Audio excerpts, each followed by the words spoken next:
En dan kop opzetten zodat kan je pennen. Oké, ja, het is in orde. Test, test. Test, test. Ja. Welcome, ladies and gentlemen. We are here in Gent today with a new cup and a new time for having some fun on this stream. We have Leonard van Overloop, an oldie but a goldie, playing against Bjorn, which is new blood, ready to face off against each other in this first round of the cup. You can wait already. My name is, of course, Simon van der Borgt, and I'll be here shortly, just being able to commentate this match. We have a total of 14 players right now, and all of them are very eager to start. So, looking at the players, what they have chosen at the teams, because Leonard is playing a Calyrex Shadow team, while Bjorn is opting for a Kyogre team, which he has played quite a few times as well. Leonard, je mag op preparations complete doen. Hè. Dat doet je bij het exchange van een teamsheet. Okay. Alright, but so having a bit more of a rain variant team there, with Tornadoes being able to support Bleak Wind Storm, hitting those pesky grass types, Serena blocking any sort of priority moves, Raichu with Fake Out, and the support for against Miraidon potentially as well, as it is a Pokemon that could completely wall it if it's only running Electric and Dragon Staff with that Terra Fairy. Basculegion, just a strong Pokemon that we've seen time and time again, just as well. Now, Leonard's team is a bit more on the ballast side of things. We have seen Calyrex Shadow, of course, very strong. Output a lot of damage most immediately. So I do think this could be a very nice match to be able to spectate, because have the Kyogre being able to speed control with potential of Tornadoes, of course, being than either of these Pokemon. And this is also the first time that Leonard is playing with the team. So I'm looking forward to seeing what he's. We do have some, but of course, nice good type Pokemon to deal with Kyogre soon, but have to consider Terra. So we are taking a look. This is 9 seconds left here to choose, but I do feel like if anyone can do it, I feel it. Leonard might not have latest info about all games and teams, but definitely better players that we've ever had. So let's take a look at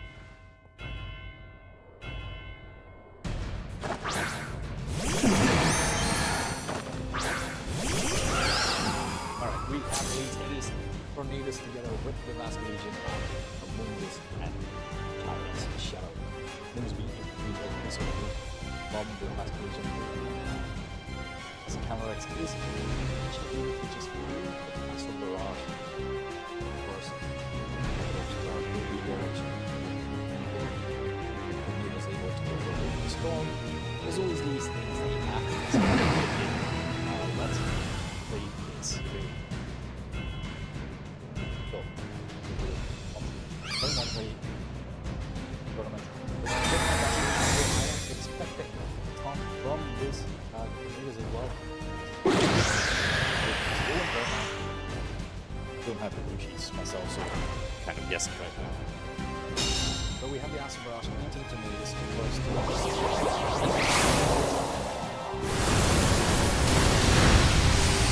lot of damage to the spell tag. Will not affect the Basculegion.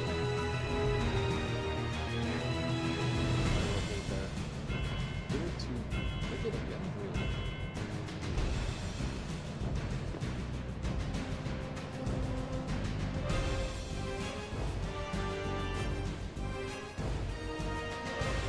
Well, I have to just bounce here. A bit loud.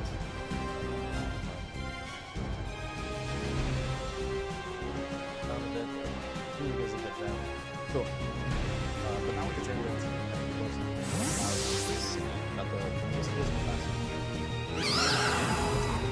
So Luna is actually up out right now.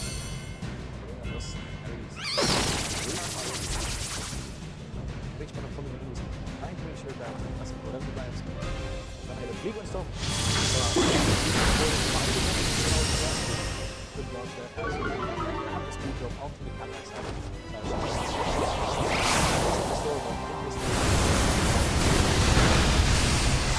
Critical hit will take out the speed.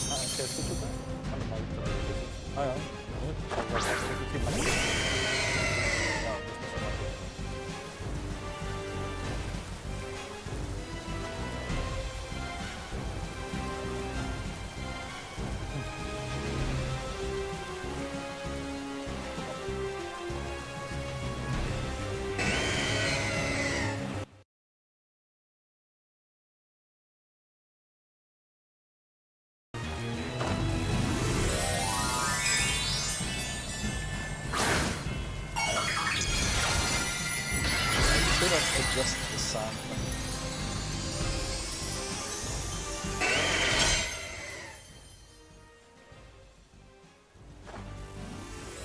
Okay, let's see if this is a bit better.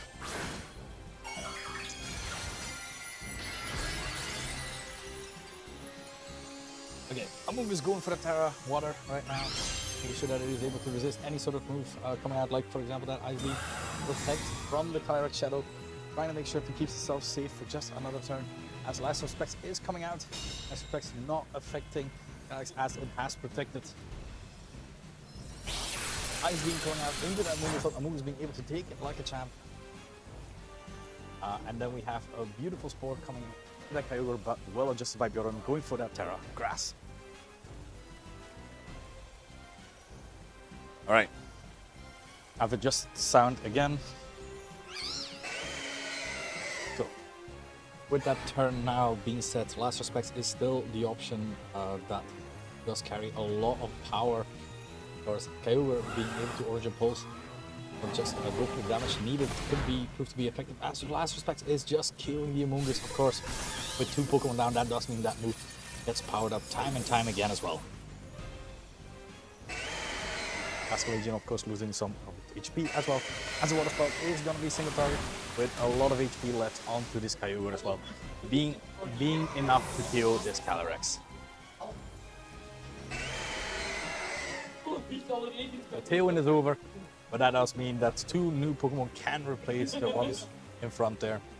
And this is looking mighty dire for Bjorn as the 2 Pokemon that seem to be the perfect combination of Pokemon to deal with either of these 2. Sorry for the earlier sound. I haven't checked the sound. I wasn't able to check all the sound things yet. And now with Grassy Terrain, you're able to go for a strong Grassy Glide onto the Basculegion, KO that, and while on the other end, is just able to go an Icicle Crash onto Kyogre as well. We also are seeing that the Rillaboom has Drum Beating as well. Drum Beating is one of the signature moves of a Rillaboom, which does a decent amount of damage and then lowers the speed of the opposing Pokemon by 1 stage as well. Could be helpful in that regard. Now, Basculegion is still the fastest thing right now. Is going to protect as well. Trying to keep itself safe from any sort of Grassy Glides as the Icicle Crash is going into the Kyogre, but Kyogre avoiding it. Meaning right now, this Kyogre can go for yet again another Water Spout, meaning that this Chimpao is suddenly put in the position that it would not like to be, which is on its Focus Sash. You have the Drum Beating from Rillaboom onto the Kyogre, lowering that speed by 1 stage. Doing quite a bit of damage thanks to that sort of Ruin ability just as well. Kyogre just making a bit slower as well. Kyogre seem to be quite fast there, being after the Basculegion. Still be relatively fast compared to the Rillaboom.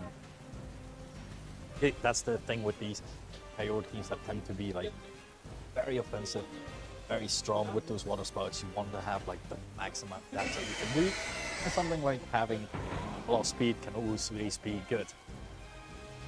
But now I'm wondering if the Basculegion does happen to carry something like Aqua Jet, deal with that as Basculegion can kill the can KO the Basque Legion. An Ice Beam could be followed up. We have the Protect. It is Aqua Jet, as we expected. Aqua Jet there. Oh, meaning that now Rillaboom is able to move. Going for the Grass Glide. Is it going to be enough to KO the Basque Legion? With Sword of Ruin in the Grass Terrain, that will be enough. Meaning Kyogre is the only Pokemon left onto the field. It has its speed lower as well. Going for that Ice Beam onto the Rillaboom just for quite a bit of damage, as we see that the Rillaboom is decently bulky enough to be able to survive. Probably another one of these. Kyogre is the sole Pokemon on the field with Chimpao and Rillaboom, and in this position, Leonard does not have to risk nice Crash Miss, for example, but is opting to go for just that Ice Crash into that Kyogre, and that will be the end, and that will be game one. Game one going to Leonard. Sometimes there's these people that started the community that just decided to come back completely and show what's up, because that is amazing to see. Despite Leonard being like a bit more of a TCG player nowadays, we do have the option watching him play right now. So, thinking about the options that these players have, the adaptation could very well be. Of course, Serena getting crit was not during his plan at all. Serena tends to be able to survive Astro Barrage as well, so that was a bit unfortunate in that regard. But the Mungus was really able to go well with the Basque Legion beginning. But let's take a look at. So you know that game plan have Climax in front together with the Mungus, redirect as much attacks as you can, and just being able to click Acid Barrage so that the Pokemon in the back are able to deal. So Bjorn might adapt here. Let's go with the Kyogre route. The players are set for this game too, so let's take a look at what they are planning to do. As I do think that Bjorn might just go on Kyogre instead of going with the Basque Legion route. So Leonard versus Bjorn, old, well, not old, but like the ancient guard versus the new, and it is Kyogre plus Tornado. So having that support with Kyogre immediately, as the Chimpao is actually the Pokemon of choice as well. Good thing is with Chimpao as a lead, his Focus Sash is able to survive at least one move. Ice Crash does kill the Tornadoes, as long as they're not Focus Sash. Actually, I think Team Sheet. I think the Team Sheet. As Amoongus does threaten as well with a Bomb Spore, still quite a bit. Either of these Pokemon. Have the Terra activated onto the Amoongus, going for the Terra Water, trying to make sure that it is able to resist any sort of Ice Beam or even a Bleakwind Storm with this turn 1 Terra Water. It is one of the better defensive typings next to Amoongus, already really good defensive typing, as the Kyogre is protecting this turn.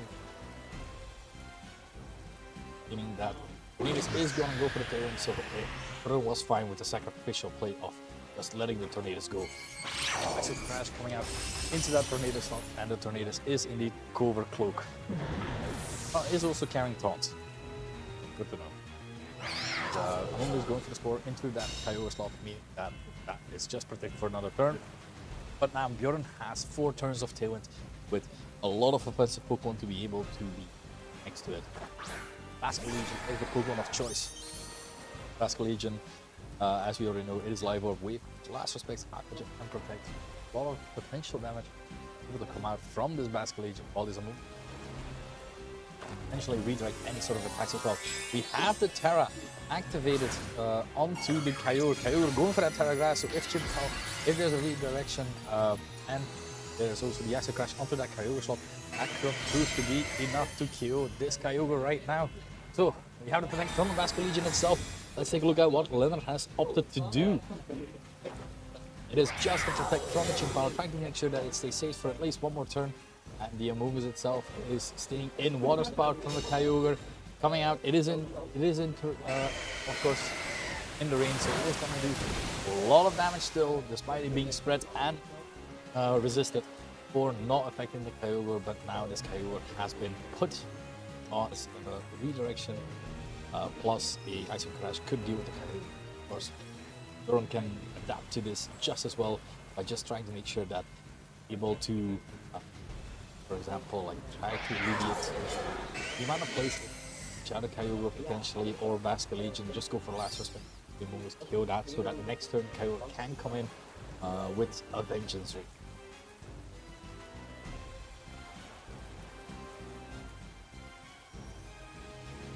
Vascular Legion also has the Sucker Punch.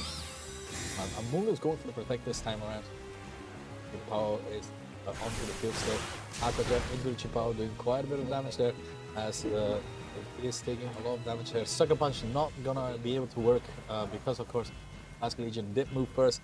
Water Spout being able to be freely used right now, and that Chipao is not gonna be seeing the light of day or any sunshine soon as it is going down to this humongous Water Spout. But as well. Okay, but now we have new options, things to bring in. It is time for that Rillaboom. Rillaboom, of course, being the big beefy boy that it is, a big beefy boy that is able to drum beating or just go for a Grass Light onto the Vascular Legion slot, while this Amoonguss has the option honestly to just go for a Sludge Bomb. Sludge Bomb is still decent enough damage. We have the Rage Powder coming out from the Amoonguss, trying to keep its Rillaboom partner safe here, and or even potential for the potential Ice Beam. But no, that's not the one coming out. Critical hit onto the Amoonguss, unfortunately. It will be going down. Just this one, but that does mean that the Rillaboom is still able to move, and it is going for that drum beating, trying to make sure that this Kyogre gets a little bit slower. As now at -1 speed, no more option for Tailwind. The rain is still up for Vascular Legion, so Swift Swim will be able to boost it still. Is it next turn that Tailwind is over? It is this turn. So, our Leonard only, with his back against the wall, only having 2 Pokemon left, it is going to be that Calyrex Shadow Rider. With Calyrex Shadow Rider, you're able to just try to make sure that you're able to deal as much damage as well. So, being able to go for a Acid Barrage plus a potential Grass Light into Vascular Legion, just being able to KO that does seem to be the best line of play. Let's take a look at what these players are doing. It's just going to be a Protect first from this Calyrex Shadow Rider, trying to make sure that it stays alive for just another turn. As the last Protect is targeted into that, that means that the Rillaboom is able to freely target both of these Pokemon. It is just going to be another drum beating into this Kyogre slot, making sure that it does even less damage with the potential Water Spout and less speed just as well. We're going for that Orange Impulse. It will be resistant. It is less damage than the Water Spout that we saw earlier as well. Onto this Assault Phase Rillaboom, being able to take it like a champ right now.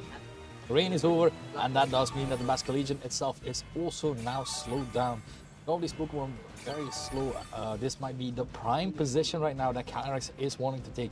That huge head is not just there for show, it is showcasing what big brain and what tactics can do. Kyogre going for the Protect, trying to keep itself safe for just 1 turn. As right now, we have the Grass Attack from the Rillaboom into the Vascular Legion. Not enough to be able to KO it, but that is counting on it because that is exactly what Calyrex Shadow wants. Going to be able to KO it just as well with this Acid Barrage and getting that special attack boost. There's only 1 more Pokemon left on Bjorn's side, so depending on what it is, it could very well deal with this Calyrex Shadow Rider. We have the Chimpao potentially, we have Serena, which we aren't sure if it is able to survive a +1, of course. It is the Chimpao, so Chimpao does have Sucker Punch as an option, so this is going to be positioning an awkwardly positioned.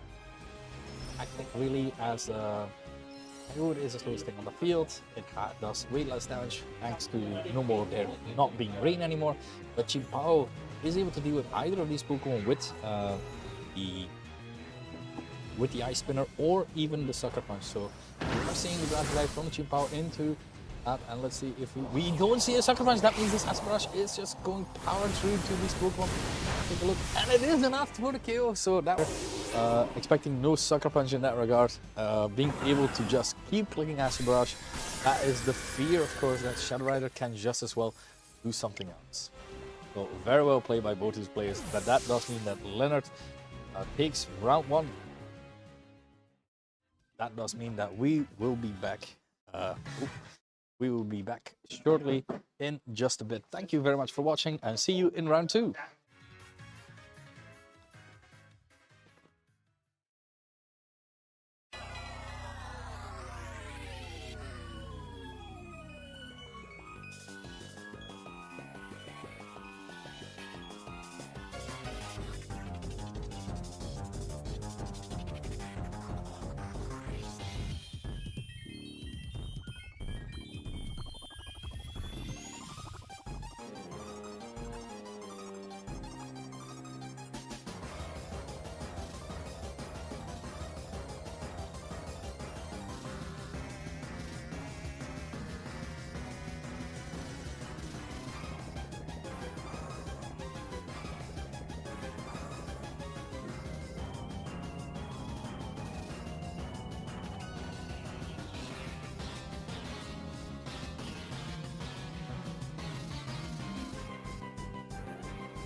Tegen wie wilt jij spelen? Ja, stop met winnen, hè, bro.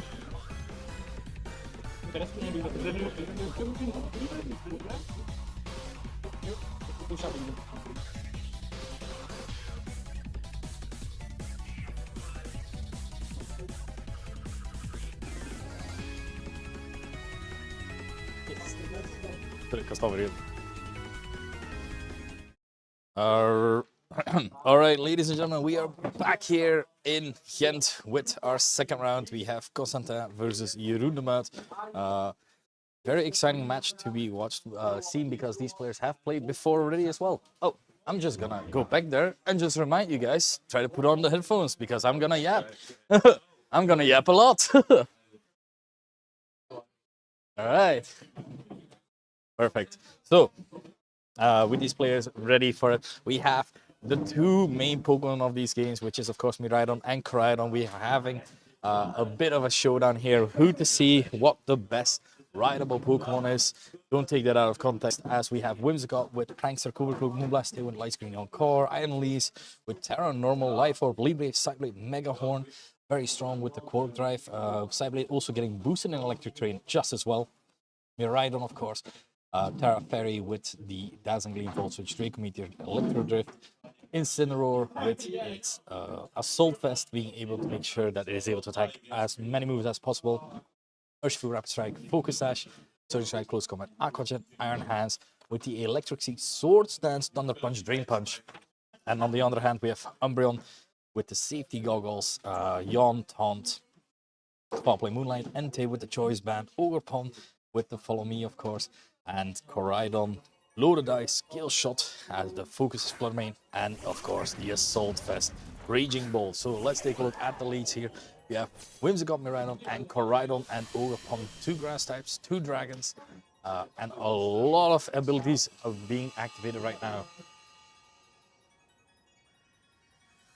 So we did see the abilities. Normally the Miraidon tends to be faster, being able to really capitalize off its speed and its power that it has, because it gets boosted by its terrain, gets boosted by its stab.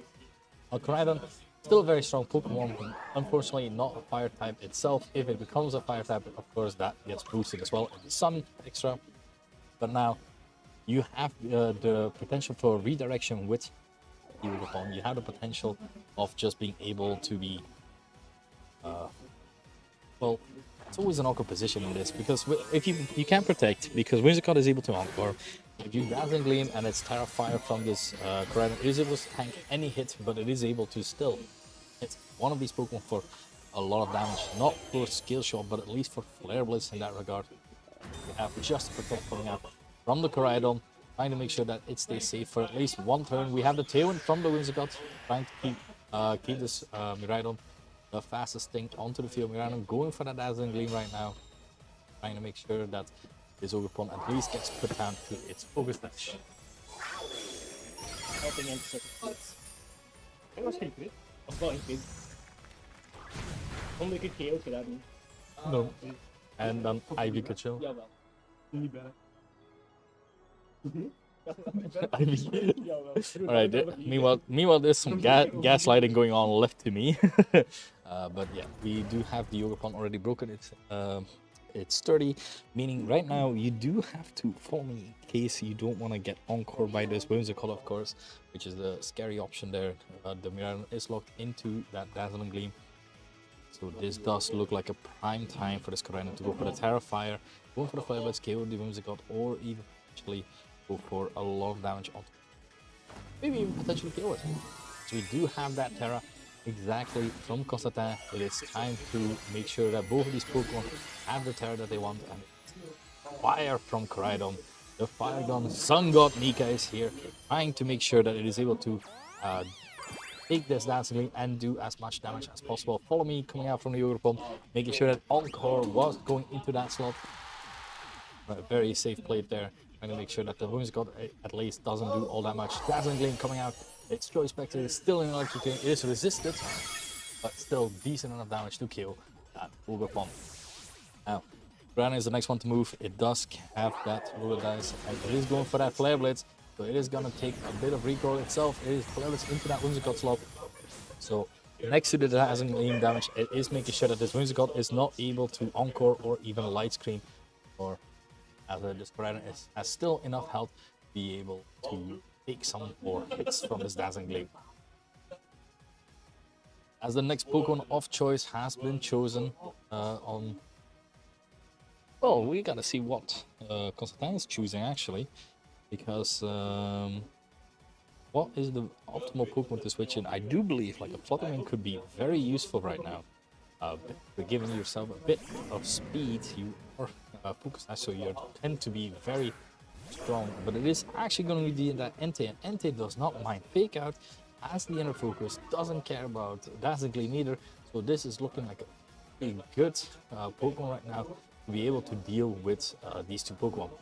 Entei, of course, thanks to its inner focus, immune to Intimidate from the Incineroar, immune to the Fake Out from the Incineroar just as well. So any move that the Entei is going for is going to be able to a very strong move to hit either of these Pokemon.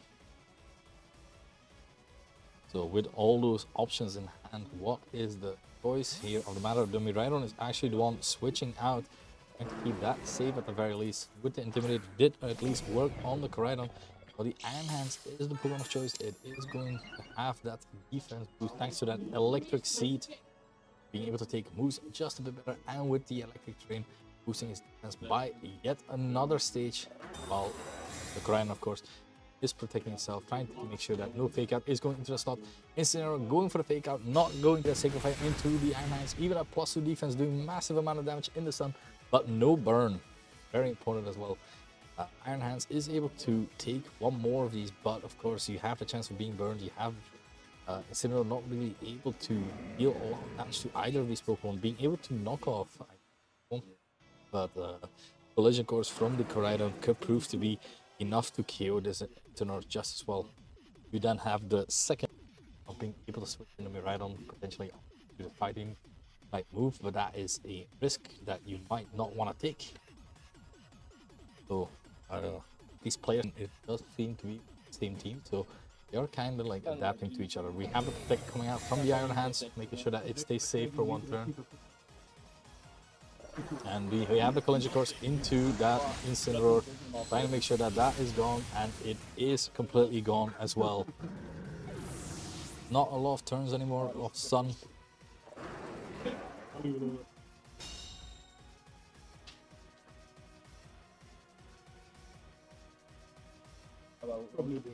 Alright, we do have the next Pokemon coming in. It is the Miraidon. Miraidon, of course, being able to switch moves again. We have already dealt with the one having no more resist here to these electric moves. Go fully onto that offensive stat in that regard. Miraidon is, of course, a low HP right now, as it will have to deal with both of these Pokemon. So there's still a Pokemon in the back potentially. It could just as well be the Fluttermane, which is not looking like a very good Pokemon to have against you when you're Yeroon, because that Pokemon seems to be the answer to it all.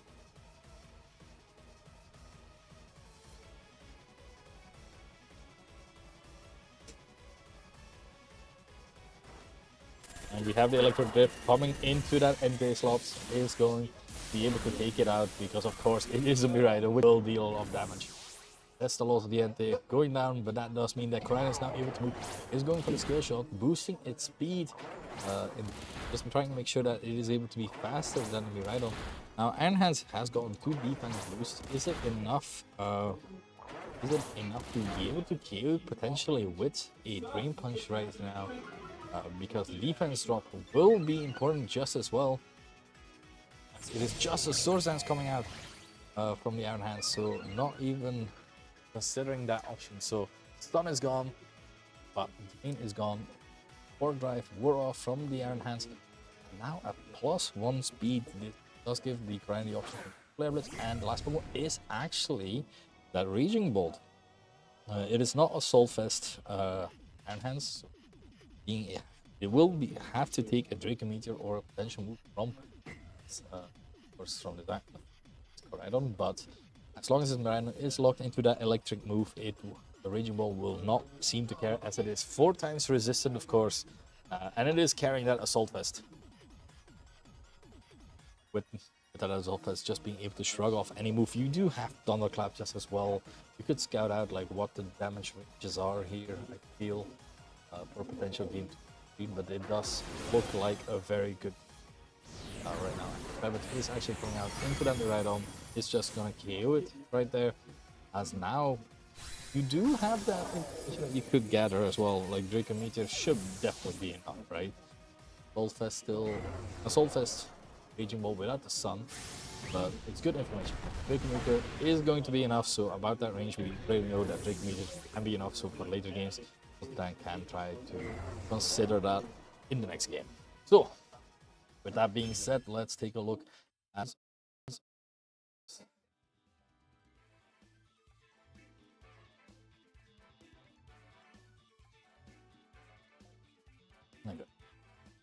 so what are the adaptations that could happen? Miraidon immediately going for the Terra Fairy for the Dazzling Gleam is a decent option if, of course, because it decides to not protect.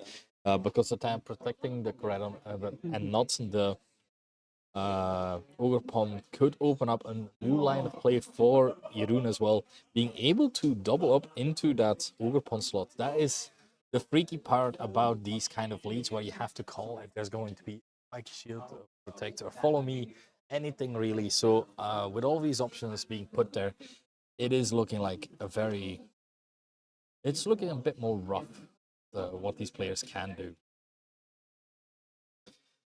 Because you do have to just call out, really. This is why I personally, when I was playing love Koraidon, very similar team, I did not enjoy playing against Miraidon because it was always a call to me versus the Whimsicott. Because like sometimes the Whimsicott went for Terra Water and then you went for a fire move and it survives, and suddenly you have a lot of pain in that regard. But we have been able to enjoy this meta right now because Koraidon really coming up right now. I'm very happy to see him pop off, even winning EUIC. Had to be piloted by Wolfie, but I do believe that other people can just as well, because we have seen Crime before in top 4 as well. So, players are ready. Let's take a look at what they have brought. Gambling Smooth.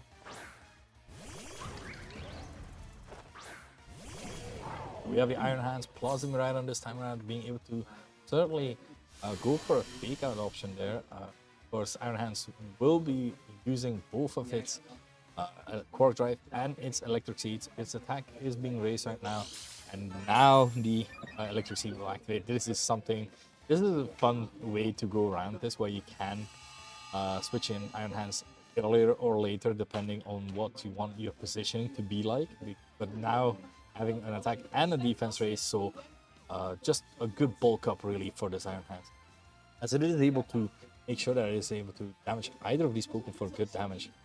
And you always have to consider, if both these Pokemon protect, what if the Whimsicott switches in, then you have suddenly, you're forced to go for that follow me, because that Encore is a very real option as well. Layers of plays. But a Protect could just as well be one of your safest play, just as well, as you're making sure that Fake Out is not affecting any. You know what the Miraidon is locking into, but that is the one fear if the Whimsicott comes in. That's always my fear, at least. We have the Terra activation right now. It is going to be onto that Koraidon slot. It is going for that Terra Fire right now, trying to make sure it is able to survive, for example, any sort of Draco Meteor from this Miraidon potentially. As a Follow Me is actually the one coming out, so being able to Dazzling Gleam survive that. We have Follow Me coming out. We have Volt Switch actually going into that Ogerpon, so being able to take that quite nicely and being able to reposition. So that was one of the potential fears of now Whimsicott coming in, or what Yerun has actually opted into is going to be that Incineroar slot. So giving that Intimidate, lowering the attack stat from both of these Pokemon is looking like a very good option, as the Scale Shot is coming out, meaning the defense drop of the Scale Shot as well will mean that this Koraidon is going to take a little bit more damage every time. Wow, is really going strong here with versus this Incineroar, despite the Intimidate. But now with this defense drop, Iron Hands could very well do a lot of damage, as it is just going for a Swords Dance as well. So suddenly you're in an option where Fake Out is something you have to fear, but Drain Punch is very much also a thing you have to fear. Let's see, what is the Terra on the Iron Hands? It is Terra Fire as well. So what you tend to do is like Flutter Mane is able to Moonblast it at the very least, but with Terra Fire, if you try to keep that option, make sure that you can use it later.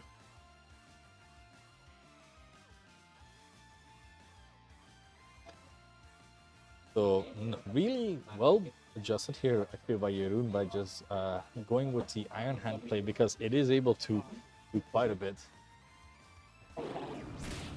We have to Fake Out into that Corridon. We don't have a move coming out. That means Ivy Cudgel going into that spot of the Incineroar, meaning this right now, the Iron Hands is able to be freely move, do anything really right now, as it is a Drain Punch into that Corridon and just KOing it just as well. Suddenly losing your Restricted like that and your Terra option will probably worry a bit for Constantin.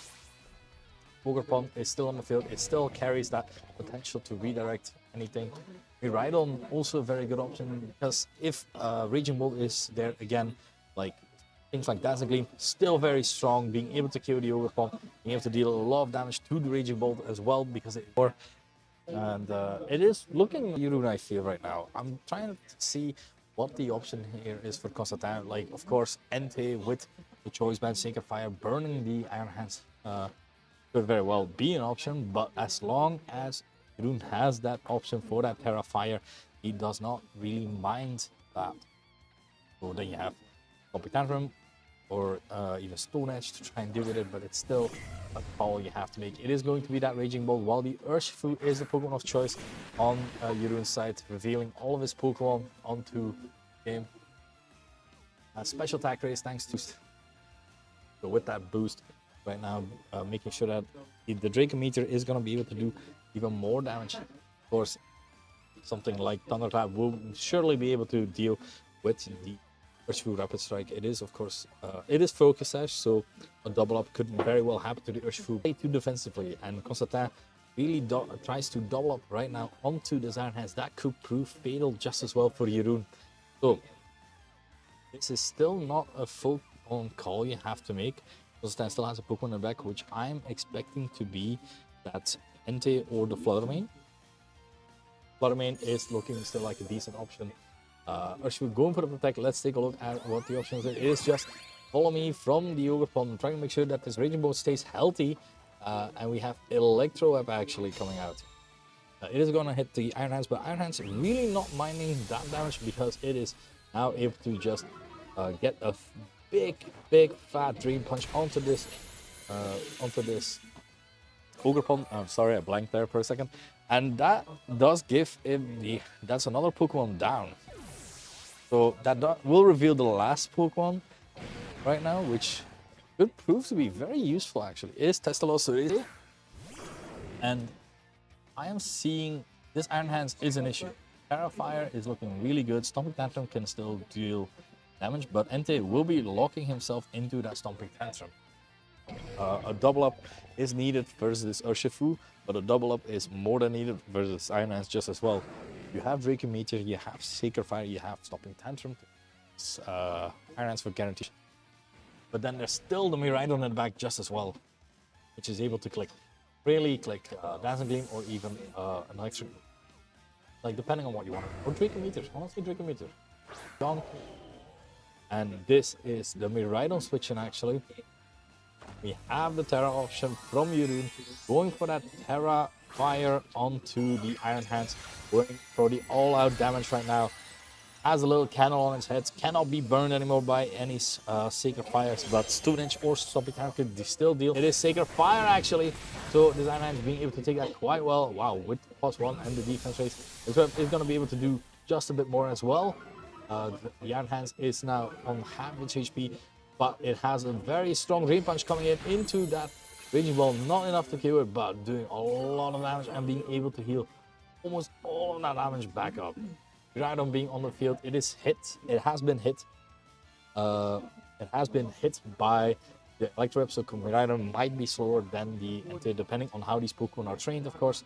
But that does mean that Miraidon is able to potentially just do some moves just as well, because Raging Ball has been chipped down, so Electro Drift is gonna it's still Fortress resist. It's still a Solfest, but this is Miraidon we're talking about. Single Fire into Miraidon being able to survive that quite comfortably thanks to its typing. Electro Drift is going to be enough. We saw that it was able to be enough. Vestal is going down, and now it is Raging Bolt versus the world right now, which is not a position you like to be in. So we're having Thunderbolt into the Iron Hands. Is it enough for the kill? It is not. It is able to survive, but I was really afraid of the potential ones coming back. Saw that Jeroen didn't bring the Magic God this time around, but could very well do that in game 3. So this is the fun levels of play where there can be adaptation on top of adaptation time and time again. But I do believe personally that I think that Fluttermane can be the next Pokemon to bring. It is still a very strong Pokemon. It only has 2 Fairy type moves and Icy Wind. So if Iron Hands is the choice of the game plan again for Jeroen, that could prove to be difficult. So you'd rather have the Raging Bolt. So it's not the easiest choice to make. It is just knowing your opponent, being in their head right now, what the options here are.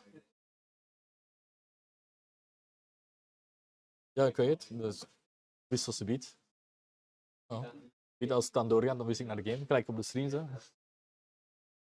But choosing at the options there, what are the adaptations? Jeroen could go for a step further, bring the Whimsicott. This time can bring the Whimsicott. Constantine can choose to bring a different lead there, going for example, not Koraidon Ogerpon, but actually Raging Bolt Koraidon, for example, or even Entei Koraidon. It is still very strong. Even Fluttermane Koraidon has been something that people have been doing a lot. It is such a good, strong lead because you threaten so many Pokemon with it. But it's still the matter of fact, what is the thing that Jeroen is bringing? Like, Jeroen will bring something, and Constantine will more have to respond, as opposed that Jeroen can stick to one game plan and try to win with that, because Jeroen has less to consider in that regard than Constantine does in this particular matchup. So, the players have locked in. They're ready for this next game.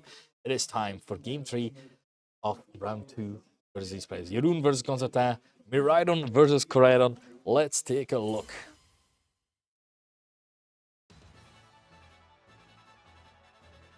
Let's take a look. We have a perfect stage set as well. Is Koraidon plus Fluttermane. That is the lead that I was expecting, as it is Iron Hands plus the Miraidon. Jeroen sticking to the same bit that worked in the last game, while Constantine has adapted with that.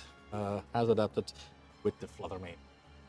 Fluttermane, of course, being able to threaten this Iron Hands or this Miraidon with a lot of damage, as it is able to use any type of fairy type moves like Dancing Gleam, Moonblast, Icy Wind, anything really to try and kill either of these Pokemon.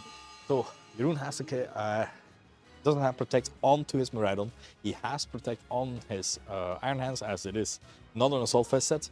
But there's so many things to consider what your best line of play is. So this is going to be a very important turn 1, because Miraidon can just as well switch out. Miraidon can just stay in. It is all dependent on what this play will bring. So, will Constantine go for the Terra? Will he just Protect, Scout out what Jeroen is doing? Which is also a valuable option, really. But it's rough. It's rough. We'll have to see. We'll just have to see, because I cannot be in the minds of these players, but they are looking fully geared up to take this win, because honestly, the stream is a bit biased, I must say. We have the plushies there, of course, as we have the Terra of the Iron Hands. Iron Hands was the way to go in game 2, and Jeroen has decided to go just again with that Iron Hands. Terra Fire. It is able to Drain Punch. It is able to Thunder Punch. It is able to just one Icy Wind coming out from the Fluttermane, meaning this Miraidon is able to survive at least for another turn, potentially, depending on what, of course, Constantine has chosen to do. If the Koraidon is going for the Scale Shot, is going for the Scale Shot into that Miraidon. Could have just as well gone for the Gone defense drop onto the Koraidon. will mean that right now this Iron Hands is able to deal a lot of damage just as well. Miraidon going down there. Now defense drop as well. This is a +1 Iron Hands and a -1 Koraidon. This is technically +2 already, but another Swords Hands coming out. This Iron Hands is fully locked in and loaded and trying to run away with the game, just like it did at the last game. But Miraidon immediately being gone might prove to be a fatal mistake on Jeroen's side.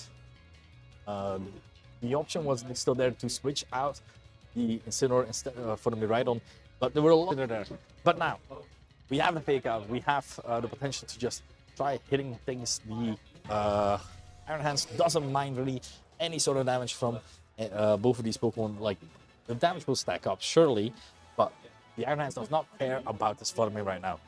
It has Dazzling Gleam, Moonblast, Icy Wind, and no other moves to hit it from. It is Protect coming out from the Koraidon, trying to keep that safe, because we already saw that the Drain Punch was able to KO it. So going for the fake out into that Koraidon slot, trying to make sure that that goes down immediately, but no. It's just a Dazzling Gleam from the... It is just a Dazzling Gleam. Thunder Punch, predicting the potential Protect, and the Flutter Mane gets put down to its sash. There's no more option for Terra onto Jeroen's side, but there are still options here, of course, on Constant for later.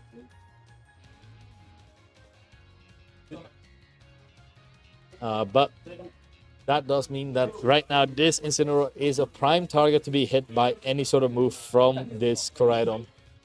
We do have the potential to switch out, depending on what Jeroen has in the back. We already know, of course, what's in the back. There's not really a good switch in there, as the Flutter Mane is actually the one opting to switch out. So Collision Course could very well just be the choice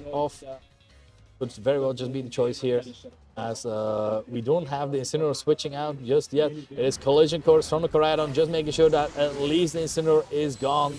Incineroar gone, only 2 Pokemon left on Jeroen's side, and now this Iron Hands is the one to move. It is +3 right now, being able to make sure that it is dealing a lot of damage, and it will do all that damage onto the Koraidon slot, and that is suddenly gone. It's 2-3, both Koraidon and Miraidon are down. Jeroen does not have the option to switch out anymore. Of course, the Flutter Mane is on its Focus Sash, on its last possible HP that it can be, and the last Pokemon that Jeroen brought was the Urshifu.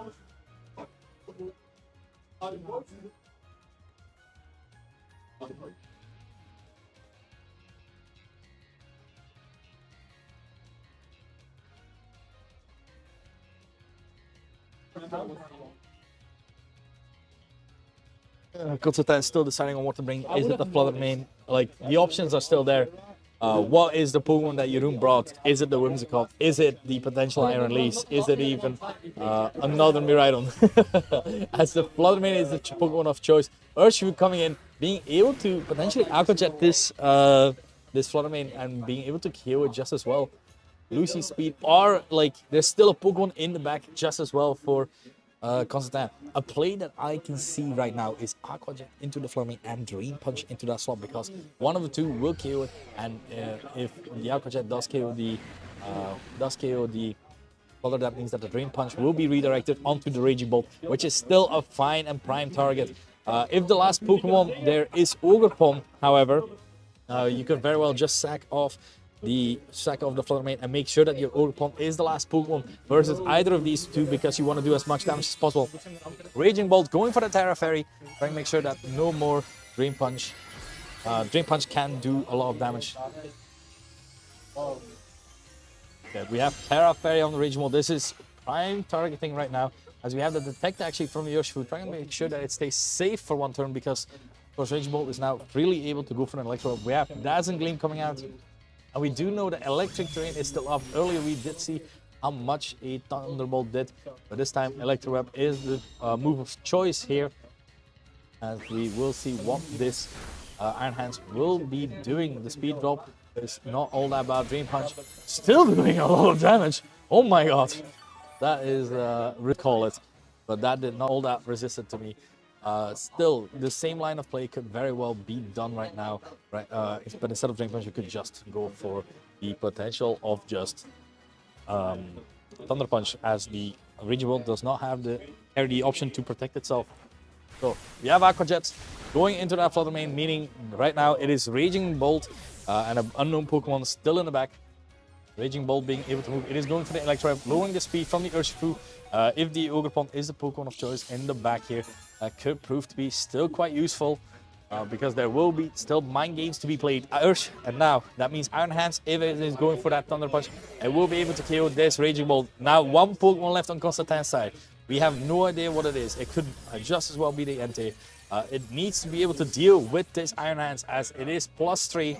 Oh, never mind. That's going to disappear in just a bit as the electricity and the stun are gone. That means that this Iron Hands is solely +2 now. Is still very strong. And now the last Pokemon being brought in is that Ogerpon. Ogerpon is now faster than Urshifu. It is able to Ivy Cudgel this Ivy Cudgel the Ogerpon just as well. It is all dependent on if this Ogerpon is able to crit. This Ogerpon is able to move before the Urshifu, because Aqua Jet plus Drain Punch could be the end of the Ogerpon. But then you have to consider the other option is just going to be the Aqua Jet here. So Ivy Cudgel going into the Iron Hands. It is going to the Iron Hands. Is it enough for the KO? It is enough with the Ivy Cudgel there. And now with the Urshifu being the sole Pokemon on the field, slower than the Ogerpon, that means that Constantine is really able to go. Oh wait, no, never mind. It's a power. Oh well, Ivy just go for Ivy Cudgel as his Urshifu is on 1 HP, and Surging Strikes will not be able to KO it as it is now slower. So very well played by Constantine there, keeping his own there in the back. That was an amazingly close match. Well played to both players. And congrats to Constantin as he has won this game. That does mean that this is the end of round 2. We will be shortly returning with round 3. We hope you stick around. See you in just a bit.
from stream.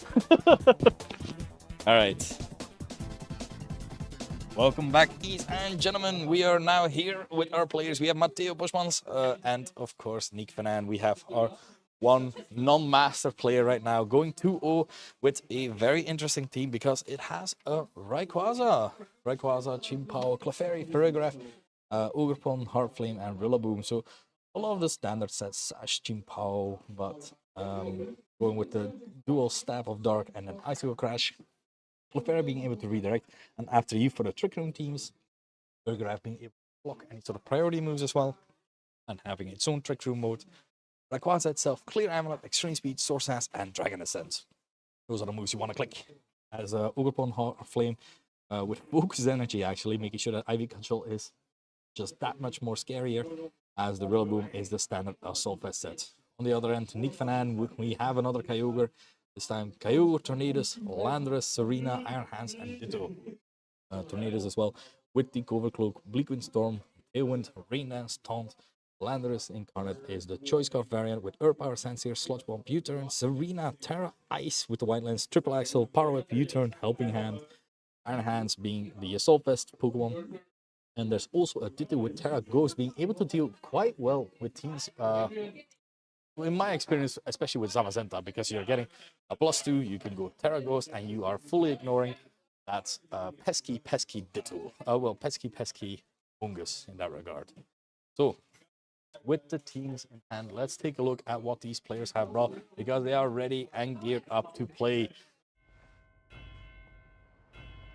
We have the solid leads. It is going to be Tornadus and the Kyogre. We're looking a bit under the stage there, as we see PP and Joverpon, which is the Clefairy of Ogerpon, is a nice Pokemon. It has the ability to go for the Grass Glide, being Kyogre for damage, but this Kyogre is itself also a Terra Grass version. On the other hand, Clefairy is able to make sure that it is able to keep Joverpon a bit safer thanks to its Friend Guard ability. Friend Guard making sure that the Ogerpon takes just a little bit less damage, making sure that potentially it could survive some things, but as long as this Tornado is on the field, you do not want to get hit by a combination of Water Spout plus that Bleakwind Storm. So looking at the options, it is looking like a very good lead for Nick and less so for Matteo, but Matteo has gone 6-0, I just want to say, in day one for BYC. So if anyone can do it, it's definitely Matteo. So we have the switch out there with the Clefairy going into Mega Rayquaza with the Airlock ability, making sure that the effects of weather, so that means no boost to this Water Spout. Kyogre actually going for Protect. That means also Bleakwind Storm now has the chance to miss as well. Ogerpon going for the Spiky Shield, trying to make sure that it stays safe for just another turn, as we have just a turn coming up for this Tornadus.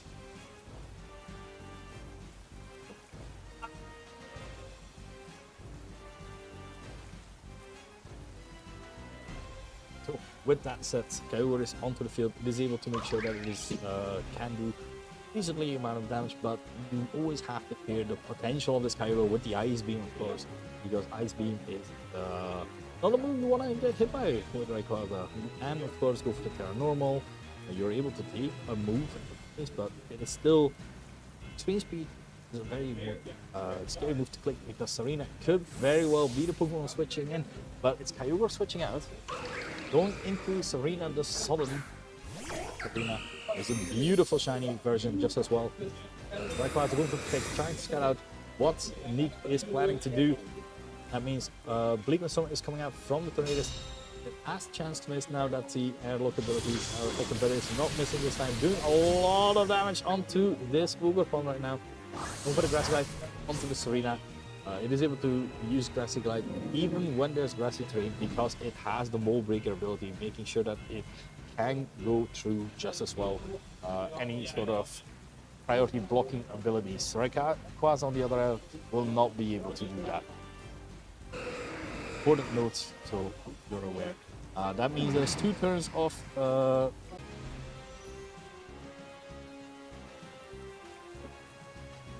okay, with the Kyogre now being back in, it is able to now click its Origin Pulse.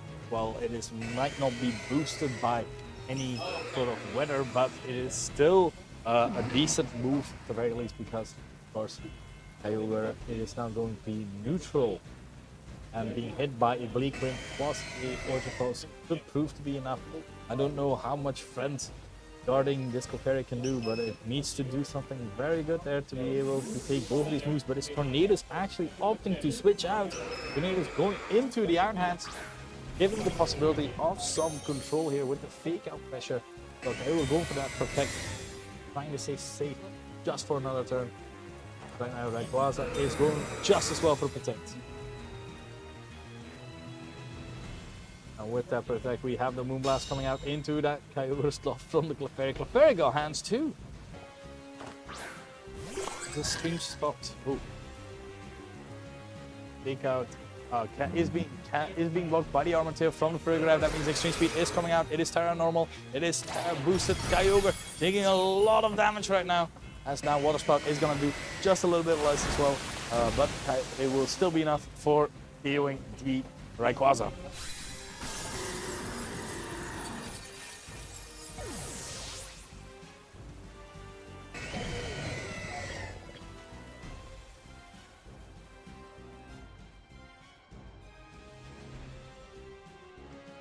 Camera is back online. There we go. Camera's back online. But that was a very good use of making sure that this Kyogre is not able to just keep clicking Water Spout. There's also no terrain right now. Ogerpon is low HP, but this Ferrograph is able to still position itself where it could prove to be useful as if Iron Hands is gone and, for example, the Race wants to opt for Tailwind, Ferrograph then has the option to go for Trick Room just as well. We do know that there's only Rayquaza in the back, so there's not a lot of Pokemon that can still do a lot of damage. Kyogre is the fastest thing on the field still, going for that Water Spout and being able to kill the Ogerpon just as well. No need for that. No need for any sort of Tailwind as Hyper Voice is coming out, giving it a boost to this Ferrograph, and this Ferrograph has to do a lot of carrying right now, as Iron Hands is the next Pokemon to attack. It is going to be that Drain Punch, and that will be enough. And that means there's a Soul PP in the back, unfortunately, and that will go very well with all three of these Pokemon.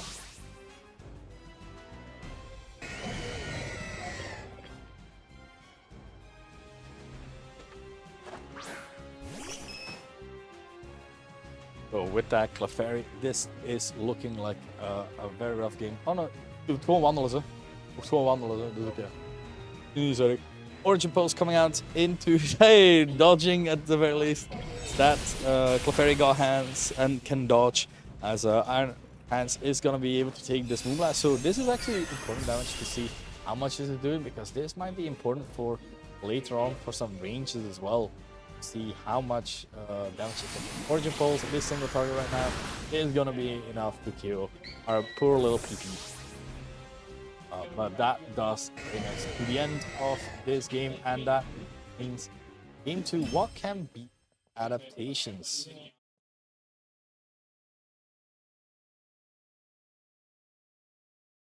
What can be the adaptation from Mateo's side? Now, we do know that the Rayquaza is able to go for the extreme speed, and very nice in that regard. The Pokemon that I felt the least use out of was the Ogerpon. I do think, personally, that Rillaboom... Oh! Apparently the game crashed, so the players are going to try and reconnect just in a bit. So not to worry. Luckily, we were in between games. But what are the possible adaptations? Mateo does have that Rayquaza with the airlock, as we saw already, proving to be useful, making sure that Tornadoes doesn't have 100% accurate Bleak Wind Storms, making sure that Water Spout and even Origin Pulse do less damage because the secondary effects Kyogre are gone. And even Ogerpon could very well go for an Ivy Cudgel in the rain onto Kyogre just to make sure that that gets KO'd as well. If the Kyogre is, of course, Terra Grass, because it is no longer being weakened by anything, by the rain.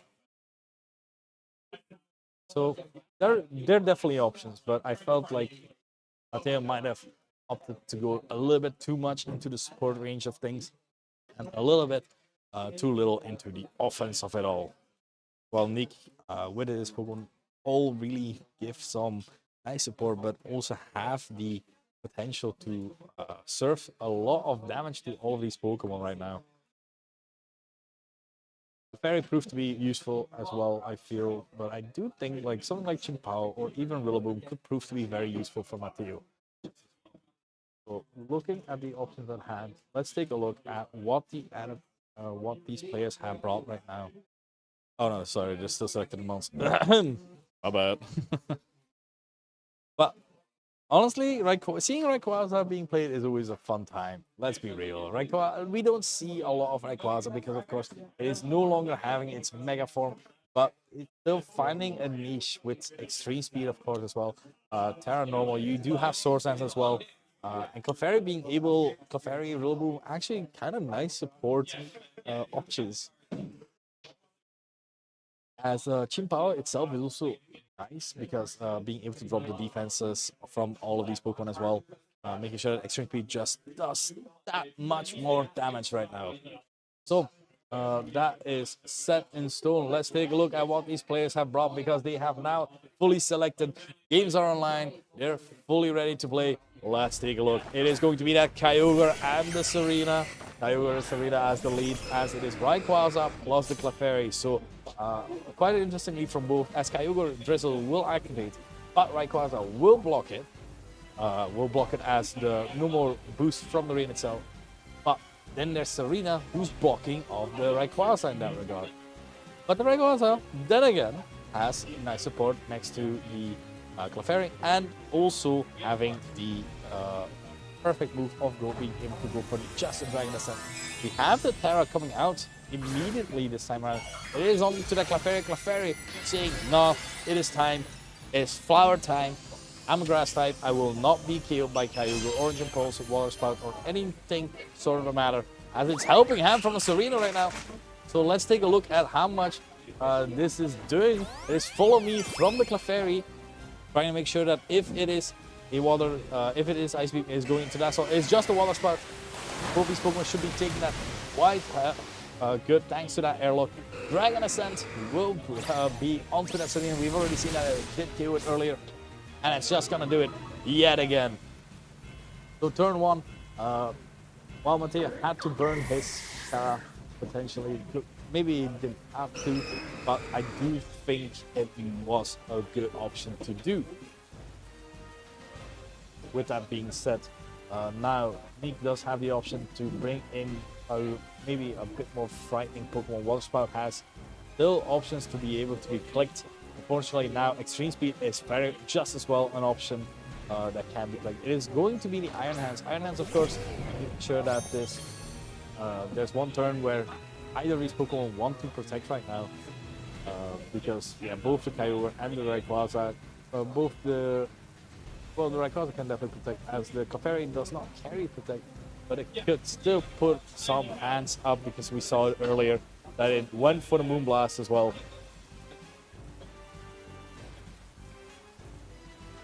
So with that said, Iron Hand's just hard retreating, trying to bait out a fake out, trying to bait out a protect. Ditto coming into that Clefairy slot right now, trying to see if the Clefairy was going to change. The Clefairy next to the Kyogre is very interesting, being able to Frank Guard it up, as Rayquaza is protecting itself. And now with this Clefairy next to the Kyogre, Kyogre is going for that Ice Beam. It is not going to affect the Rayquaza, as it did protect.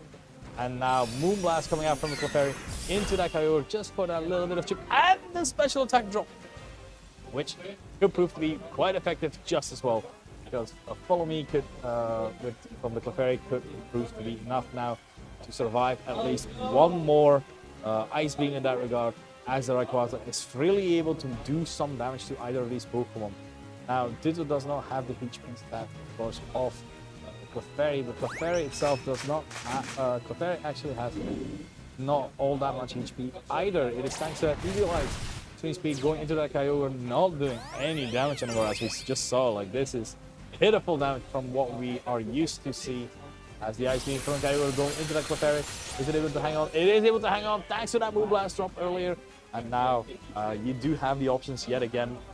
Like, Follow Me is an option. Rayquaza will always be able to Extreme Speed before the Follow Me coming out from the Ditto. Ditto is, of course, safety goggles as well. Do you want to stay a Clefairy is the question, because the last Pokemon in the back is that Iron Hands, and that means that Iron Hands has to carry it all.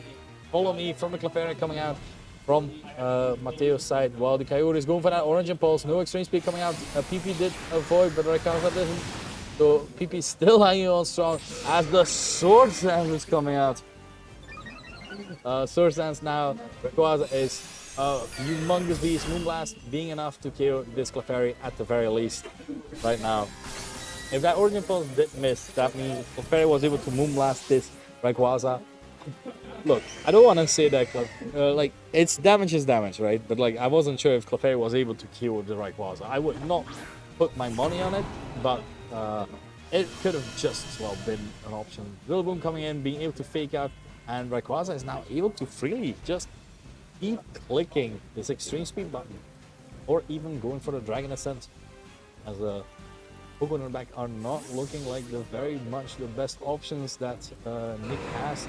Enhance switching in instead of that Ditto. With Enhance being the Pokemon of choice, going to stay in.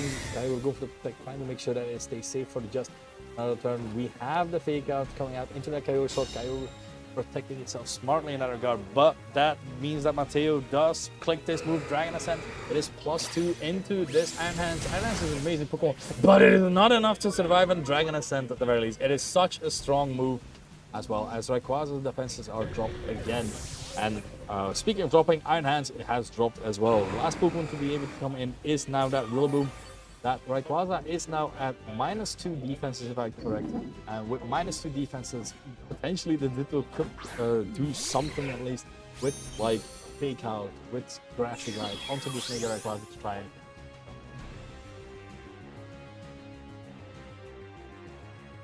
But Ditto is the Pokemon that has to carry it all together with this Kyogre. This Kyogre has just been sitting on this field this entire time and not being able to take all that much KOs either, which is not something you want to see when you're the Kyogre player, honestly. With that being said, Rayquaza is going for that Protect, trying to keep itself safe. Ice Beam from the Kyogre into the Rillaboom. Is it going to be enough for a potential freeze here?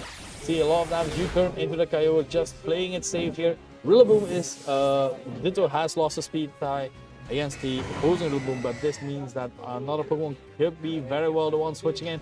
It is Ogerpon that has been brought, and Ogerpon has that Grassy Glide, and like seems to be the perfect option right now for all of these Pokemon, because it is able to just make sure that it is able to keep attacking time and time again, because you have the Grassy Glide, you have the Ivy Cudgel.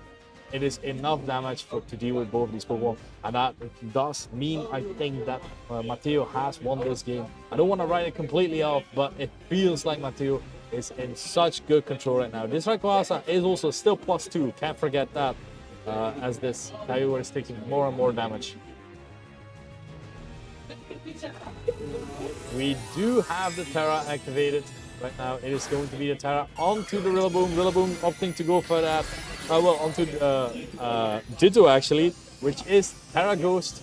And with that Terra Ghost, it is able to make sure that it's not getting hit by anything like Extreme Speed. But Extreme Speed is going into the Kyogre, and Kyogre is just down. Kyogre being down means that only Ogerpon is the next Pokemon to move. It is going to be Ivy Cudgel into that Rillaboom slot. The HP stat of Ditto is not that high, but it is able to survive just one. Wood Hammer coming out into that Rayquaza, and finally, that Rayquaza is gone as well. Rayquaza is gone, and there's only a Ditto left. The Ditto is not looking it's not having a nice time with this Ogerpon in front of it, and another Rillaboom next to it. So Nick is probably already considering what the adaptations are for the next round, because it is not that easy to consider. But let's take a look. So potential options here for Nick instead. I do think that Landorus and Karna could be nice in regard, but as long as Rayquaza is able to just be immune to Sansir Storm, which honestly there's not that many flying types right now, so well, good flying types, I want to say. But the adaptation could very well be just bringing the team that you brought round 1 and if Matteo brings in the Urpon in the back, you are able to still deal with it as long as you play carefully and keep your Tornadoes alive as well. This might be the key way for Nick to bring in this game back, as it does give you a lot of options with Tailwind. Bleak Windstorm is still a move that hits all of your opponents. It is still quite a nice option.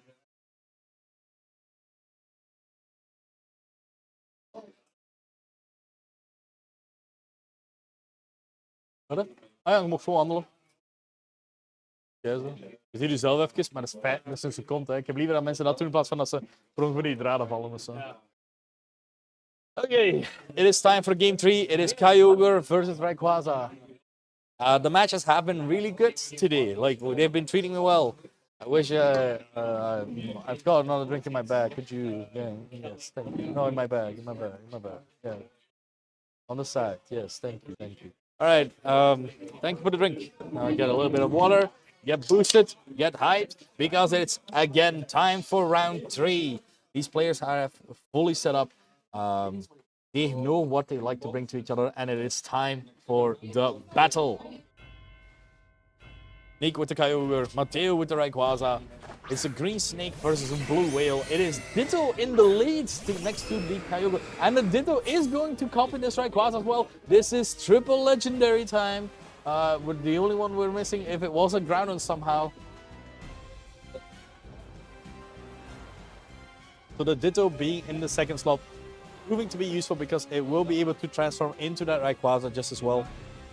It is going to be able to Swords Dance, it is going to be able to Dragon Ascent, Extreme Speed. It can do all of the things that Rayquaza is doing, but of course that does need 2 airlocks, meaning that the Kyogre moveset will still not do all that much. This is looking like the end game of Ruby, well, mainly Sapphire, I want to say, because I don't remember there being 2 Rayquazas, but now we are going to be, the Kyogre is still able to Ice Beam towards the Rayquaza, or just Origin Pulse for a lot of damage onto the Clefairy. While Nick also having the option to just SD with his own Ditto. Like, this is not easy at all. This is a hard call to make. Protect, like, as long as Ditto having PP to do things, like, this is still not an easy call to make. Ditto going for the protect here. Trying to stay safe for just another turn, as the Clefairy is going for the follow me. So let's see if the Kyogre might have gone for an attacking move. It is Ice Beam into the Clefairy slot, just taking a bit of damage there, as it is Swords Dance from Rayquaza, and now suddenly Extreme Speed is looking like a very good option. Extreme Speed into the Ditto is risky because Ditto, of course, is that Terra Ghost, while on the other hand, Kyogre can protect itself. There's also the Serena being able to be switched in just as well, so maybe just a potential to just try and win the speed tie and go for Dragon Ascent, because you do have redirection, being able to make sure that you are safe for at least a turn. Or you could switch out your Ditto, switch it in later for another, being able to get that +2 as well from that Rayquaza.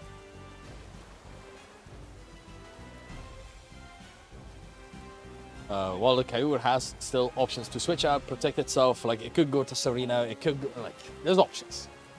As now we have the Terra activation, and I do believe it is going to be that Ditto. And that Ditto is going to go Terra Ghost right now. Being able to ignore any sort of extreme speeds, but Dragon Ascent is very well just another move that can be clicked. Extreme Speed from Ditto, going into the Rayquaza, not doing all that much damage. Follow me from the Clefairy going afterwards, because same priority bracket. Kyogre did not protect either. It is just a Water Spout. Is it enough for the kill? It is not enough yet onto this Clefairy. Dragon Ascent, just not risking speed ties here. I just want to say, wait, the Ditto, that does mean that the Kyogre and the Rayquaza are speed tying as well.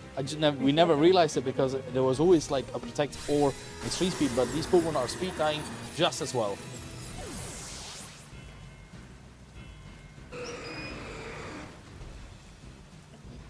Op camera, ik heb letterlijk u zien stil op camera. En dan met zo geweest telefoon.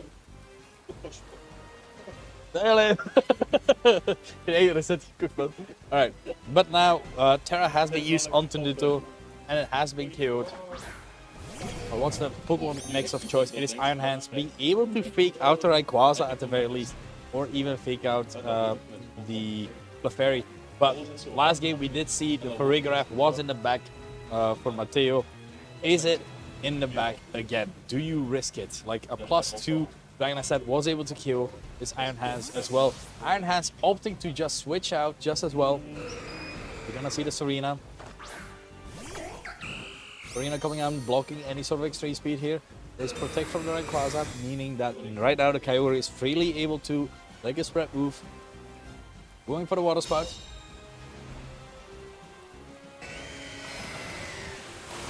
That is a KO onto the Clefairy.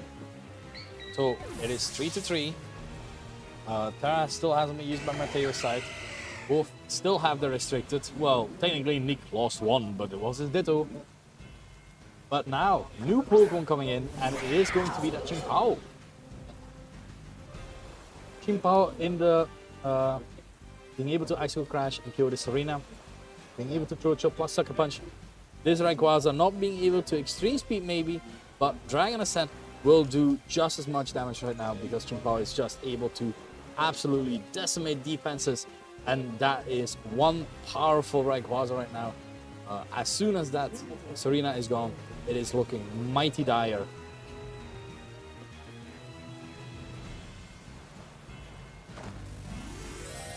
We do have that Terra. The Terra onto the Rayquaza, going for that Terra normal. So it is trying to make sure that it is able to survive any sort of move. We already have seen that it is able to survive Water Spout and everything. It's helping hand from the Kyogre.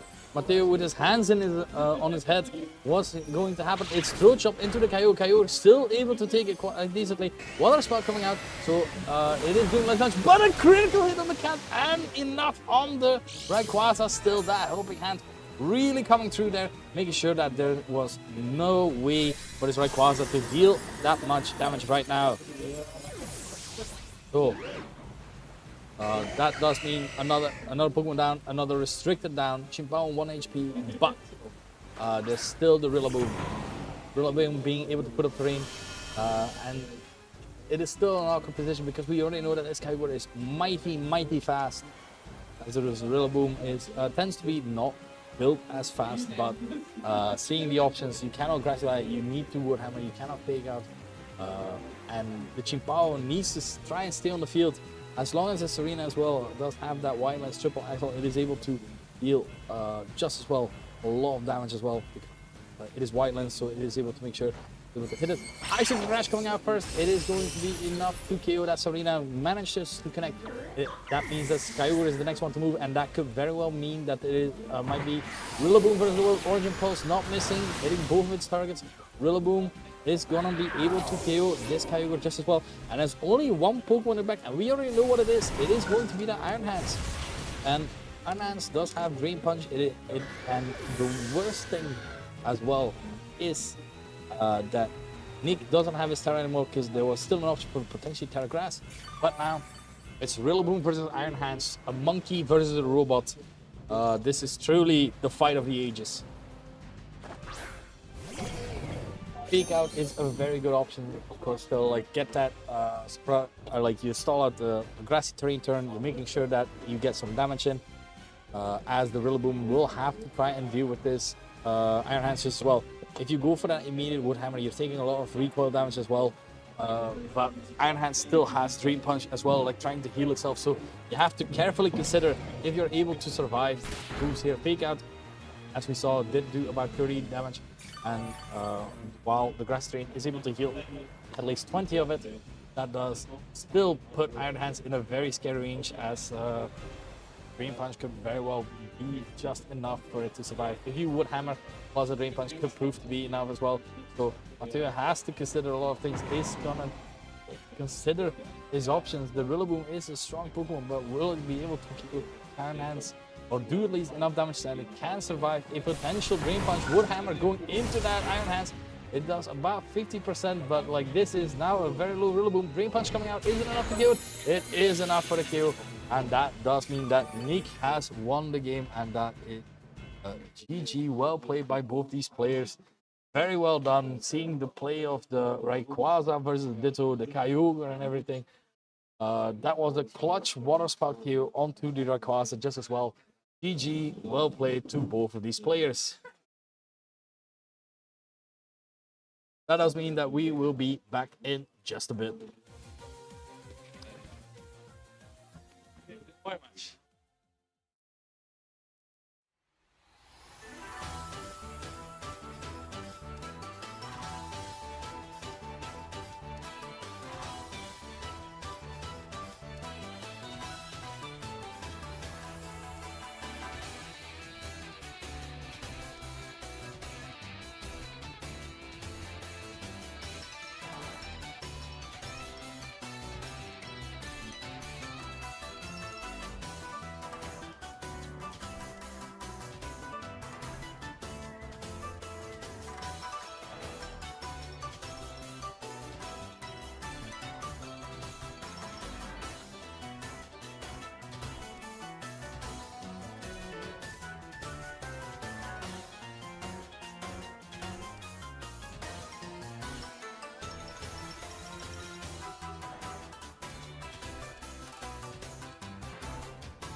Hello, ladies and gentlemen. We are returning here with our final match before our top cut.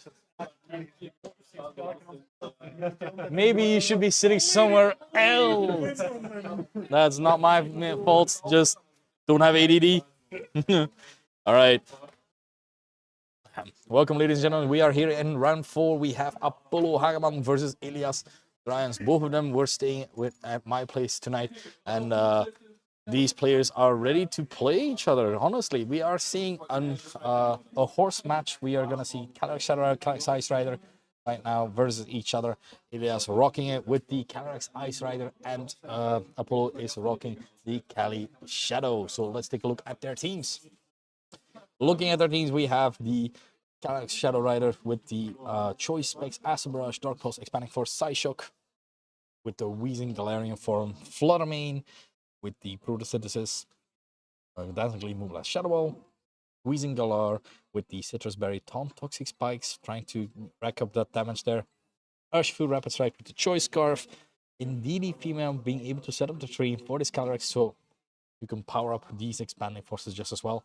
And the Trick Room Imprison to fully utilize the speed of your team to be able to dish out as much damage as possible and trying to obstruct Elias going for anything like Trick Room, because Elias does have a heavy Trick Room team, because it's either Ursaluna or Blood Moon, 2 Pokemon that prefer to be in the Trick Room, or having an option really for speed control or anything through Single Strike. It is the Choice Band, Dark, Urshifu Single Strike, Ogerpon, Heart Flame, with, of course, the standard set with Follow Me, Spiky Shield. Indeedee Female being able to redirect with the Terra-type Dragon as well.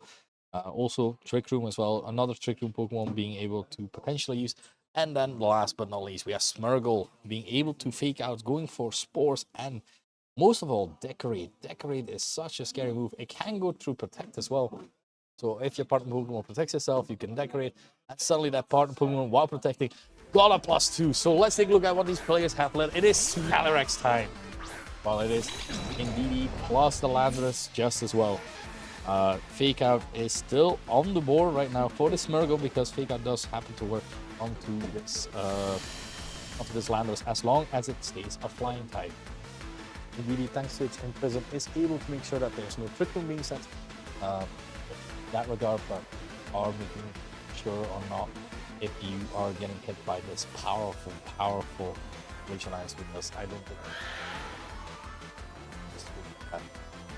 very strong Glacial Lance, trying to get as much damage as possible, and possibly even a Spore from the Smurgle, because Follow Me isn't also either guaranteed, but it is a nice option to have.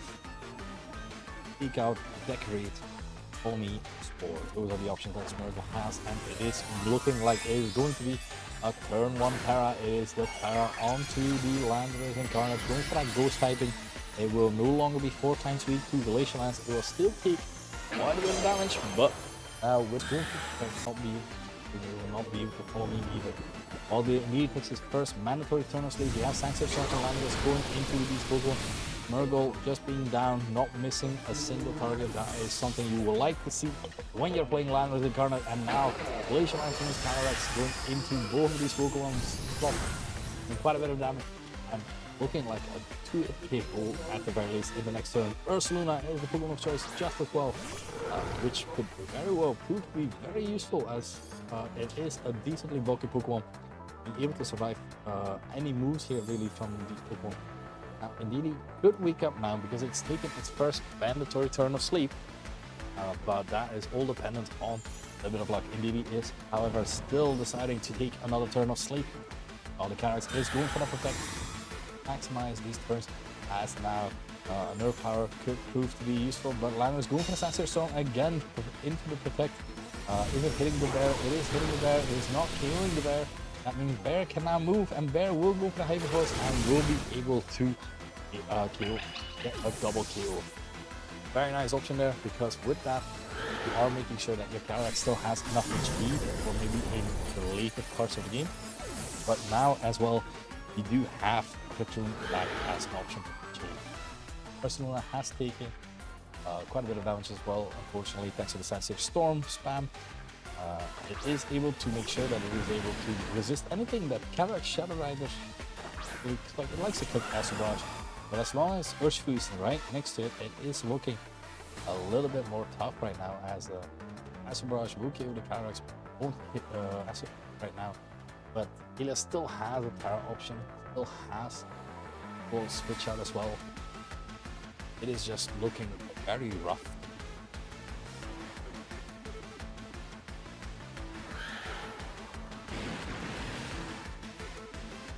Of course, Apollo has to decide if he's gonna double up or just go for the onto the Arsenal Blood Moon. It's not an easy task at all. Still the option as well to just go for Dark Force, go for Expanding Force. That is also a very viable option. As a spread move, and we have a Terra Water actually from the Calyrex Ice Rider, trying to make sure that at least Surging Strikes is not going to do as much damage. Let's close combat from the Urshifu into the Calyrex, do a lot of damage, and that is definitely range for any move that Calyrex Shadow Rider might be going for. But if it's going to be, it is going to be that Expanding Force, and that is picking up the double KO. So that means that Ilias only has one Pokemon left, and he has to deal with a Calyrex Shadow Rider that is now a +2. And there's one Pokemon that could prove to be useful, which is Urshifu Single Strike, which is able to ignore this Calyrex right now. But the other issue is, unfortunately, the Urshifu's Rapid Strike is locked into close combat, and it is able to just keep clicking close combat. Maybe if the Urshifu is able to survive close combat from its brother there, it could be very well useful, but nope. Yummer, as they would say. That is a full-on KO there. Very well played there. The Imprison really proving to be very effective against a team that is very reliant on that Trick Room. So let's take a look at what the possible adaptations could be. These players, honestly, Polo really relying on those Sanctuary Storms. I'll be very real. Like, if Sanctuary Storm is, of course, a very strong move, don't get me wrong, but chances of missing could prove to be very fatal, because if any of those Sanctuary Storms missed, that game would have been turned on its head there. So, not bad plays at all, but it is something that you're risking with. Like, I don't know if Apollo is going to be able to do that a second time just like that. As Ilias has maybe find a way to adapt, or maybe even think of like what target to try and go for Spore, because the Spore went into the Indeedee. If the Indeedee was slower, so you could put Spore before you could Imprison, and the Indeedee is faster than your Smeargle. So with that being said, that gives you plenty of information that or into that target might not have worked out there. So let's take a look at the adaptations from these players. I do feel that Ilias might just adapt with just a differently targeted Spore. So let's take a look. There's Ursaluna and the Calyrex right now versus Indeedee and Fluttermane. Fluttermane having Dazzly, Moonblast, Shadow Ball right now. So this Ursaluna not really minding position. Like, this could very well be time for double spread attacks to be able to deal as much damage as possible to either of these Pokemon. If you have Imprison, there's a second layer of play where you don't click Imprison, but instead go for like something like Helping Hand to deal as much damage as possible to so the Fluttermane can deal as much damage as it can. But it is still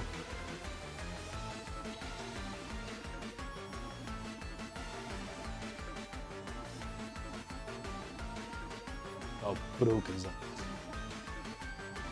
But with that being said, that is of course a next level line of play where clicking Imprison or not Imprison could very well prove to be the way to go or the way not to go with this. Having locked in, we do have that Terra going out immediately. It is going to be that Terra Fairy onto Fluttermane. Fluttermane going for its typing, making sure that it is going to hit something for very good damage, as Fluttermane is one of the most feared Pokemon we have. Strong, fast, it is good support, and Elias has opted to Tara just as well, which is going to be onto the Calyrex and making sure that it's not going to get hit by any sort of Shadow Balls, Helping Hand, or anything of the like. So, with that being said, I do think there might be a double attack coming in. We do have the Flamengo going for the Dazzling Gleam into both of these targets. It is, of course, Terra Fairy, so it's doing a bit more damage, but both of these Pokemon very bulky as Indeedee is imprisoning, so not even risking that the possible Pokemon might go up. Blood Moon into the Indeedee is an upper kill. That means if this next the Cali Ice is going for that Trick Room, that does mean that the Trick Room will be set up, however. And it is a Trick Room. Elias relying onto that play, and very well played there. Having that Trick Room, and that with two of the biggest threats onto the field. Something Apollo has to deal with this while his team is very heavily relying onto this Indeedee as well. Urshifu itself is the Pokemon of choice being switched in. It does resist Glacial Lance, but it's still being very rough, this position for Apollo here. Once you're in Trick Room, like Apollo's main way to deal with Trick Room is avoid Trick Room, but once you're in Trick Room, there doesn't seem to be a lot of plans left to do. So with that being said, looking at the options, it is rather dire, I feel, for Apollo, but like you can still find out a lot of information. We see the Hyper Voice doing 50% to the Fluttermane as well. Fluttermane has 135 base special defensive, very weak defenses, as that is just a double kill. Critical hit on the Fluttermane as well. I don't think it matters. No, you know what? I'll see it. I don't think it matters. But now, very well played by Elias, just choosing to target that Indeedee immediately. So Apollo might adapt now again and going for the Urshifu Rapid Strike, for example, to just being able to close combat into that Blood Moon. So Elias working very well with his speed tiers here.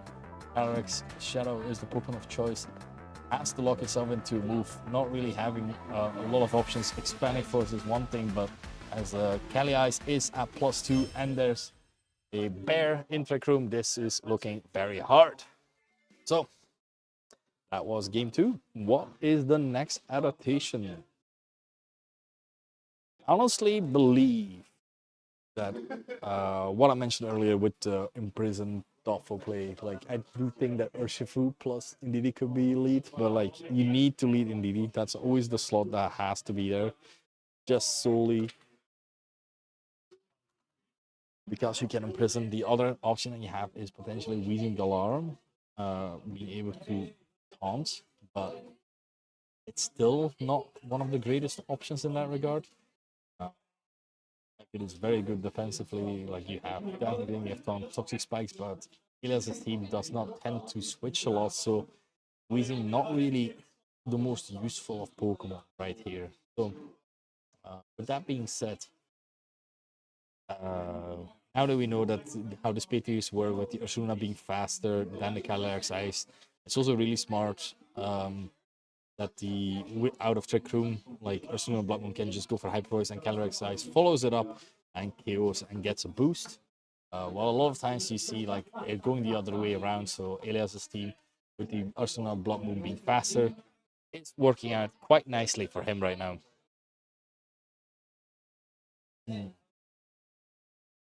Apollo also not really having a lot of options to KO this Urshifu in one hit. Urshifu Rapid Strike comes to mind with close combat, close combat or even surging strikes, because you have to fear this Urshifu Blood Moon, who can go for Terra Poison of all things. Terra Poison makes you resist Fluttermane, makes you resist the Urshifu. You are no longer a normal type at the very least, so maybe not being able to do all that much damage. So this is game 3. It is time to lock in. Support Grandma in the back. We have Calyrex and Urshifu. Don't leave from Elias. And it is going to be Indeedee plus Calyrex Shadow Rider. So option wise, Expanding Force is off the board. Dark Pulse, potentially Astral Barrage hits both of them, but the Urshifu is able to Wicked Blow anything to as Indeedee has that option to yet again go for Imprison, but it's very hard all to make here. So Apollo has to really decide what to do, because like one thing that can't happen is Trick Room being set up. Trick Room being set up means the end, because Apollo has no real way to deal with it unless his Indeedee is able to survive everything really and being able to reverse the Trick Room, which is not the easiest thing to do. But you can see Apollo thinking about what the options are and is going for that Imprison. Trying to make sure for a third time that Imprison is the play. But the Skylark Shadow is being the one staying safe. It's not the one being safe because a Wicked Blow will definitely 100% kill the Skylark Shadow Rider itself. Skylark is going for the protect, trying to scout out here. Urshifu is a choice band version. We can protect. We have Acid Barrage coming out right now. Let's see how much a choice specs Acid Barrage does to Urshifu. It will take quite a bit of damage. About 50%, still a lot. And the Wicked Blow going into that Calyrex, and that Calyrex is suddenly immediately gone. A critical hit on top, that's crazy. A critical hit on top, that's crazy. But yeah, and while Indeedee has gone again for that Imprison play, it is not really working out in the best way right now. As now the Calyrex is still able to freely go for some, honestly, just go for some moves here, as it doesn't really need the Trick Room anymore, because Fluttermane is not able to damage it all that much, as long as that Ice Rider is going for that Terra Water as well. So considering all the options, it's rough. I'll say that at the very least. I think that's really the only option that Fluttermane really has right now. And then you just, because Indeedee does not have an attack move, it is kind of locked into helping him, or even clicking Trick Room itself. But clicking Trick Room itself isn't definitely not the play right now. As long as Calyrex has a spread move, you don't need to follow me either. And Elias has options to switch out as well. It is going to be that Terra, as we said earlier. We do have Urshifu potentially with Terra Dark, but seeing that there's a Fluttermane on the field with Psychic Terrain, I don't think we're seeing that, as it is going to be that Calyrex Ice Rider being able to be sure to take a potential Shadow Ball, still helping hand from the Indeedee, like clap, clap, clappity clap, and making sure that his Ice Game deals as much damage as possible. Calyrex being able to take that so well, and now the Calyrex is the next one to move, while Elias still has two more Pokemon in the back. Glacial Lance and going to do a lot of damage, as we saw earlier. It is just a Q on a Fluttermane. That Fluttermane has no amount of bulk apparently, just goes down. While this Calyrex gets an attack rate, is making sure that whatever Pokemon comes in, this Indeedee will be KO'd here.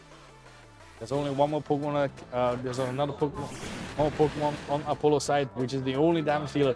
And Smurgle is the other choice, and Smurgle is able to perfectly follow me while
challenge? Don't know. What? Look of the challenge? I see. Hoeveel de challenge kosten? Okay. Is it same pricing? It's like Surging Sparks kind of worth. It's still. Yeah. I mean, Surging Sparks is worth. That's what I'm saying. Like, that shit expensive. Yeah, I saw. That shit was insane. Crazy ass pull. Oh yeah, easy 400. And Raheem bought the Birmingham. What the fuck? If there's anyone that wants to switch packs, like, just, you know, just testing a theory. Yeah. Because I applied for judge. Well, I thought I applied for judge. I apparently forgot to click send on my thing. And they're like, Shimon, why didn't you apply? And I'm like, I did apply. No, you weren't in the list. What do you mean I wasn't? And then I go back to the document and I see like, I forgot to hit send. Oops. Feel free to take a waffle. Alright. I'm gonna get Elias because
ja.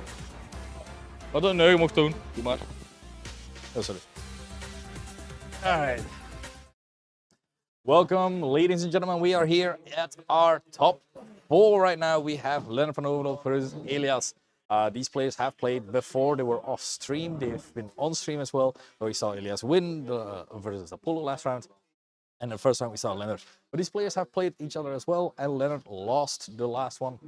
So Leonard is coming back with a vengeance. On the other end, we have Constantin and Nick, who both have been on stream as well, fighting it out on the other recording, which will be uploaded as well to this channel. So be tuned for that.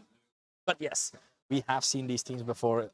Leonard is playing the Karak Shadow Rider balance with a lot of fake out, a lot of options here, and Chimpao itself as well, with Icy Crash, Seeker Sword, and Sucker Punch, just being able to boost the damage of all these physical Pokemon, like these more like support Pokemon as well.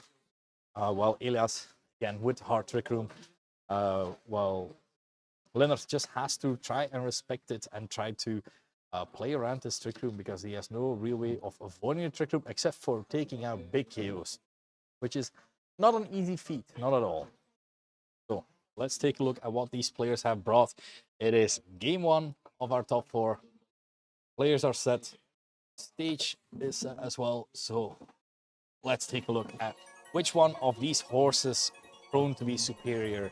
It's also Kyogre versus Koraidon in the other one, which is also an interesting match. But we have Calyx Ice Rider next to the Ogre Pond Fire or Heart Flame, as the Intimidate from this Incineroar is going to work out nicely against this Ogre Pond, and the Urshifu being able to still deal decently damage upon or out.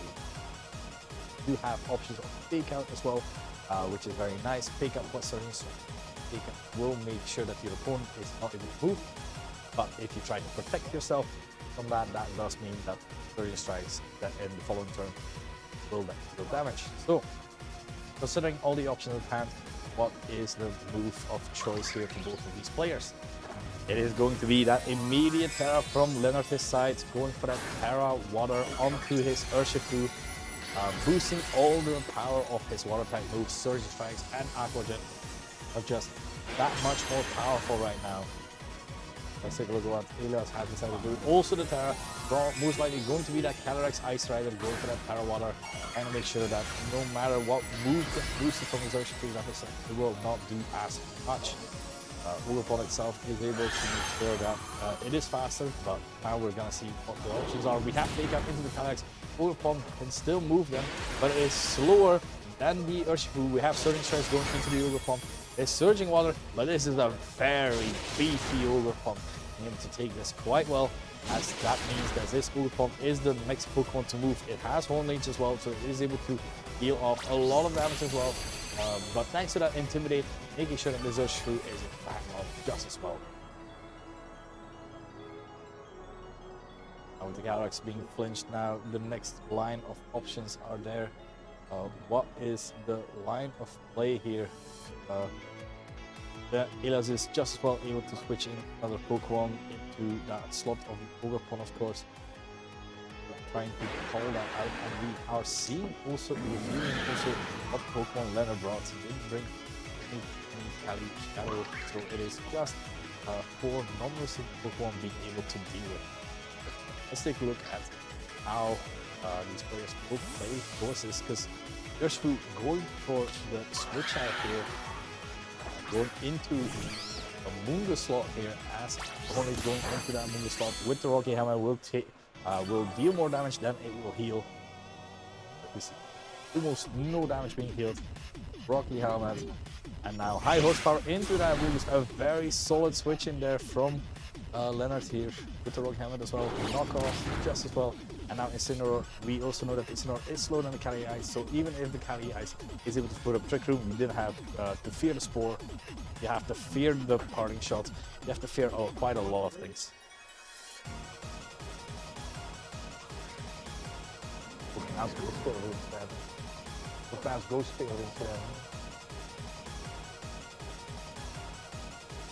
Right, we have the Ogerpon now switching out, choosing to be used later in a later time. It's actually Indeedee coming in. It is able to redirect quite a lot of moves. It is also safety goggles, so making sure that even if Trick Room is set up like the Psychic Surge, is making sure that it stays safe. Calyrex going for that Protect, trying to stay safe just as well as the Protect from the Amoonguss side.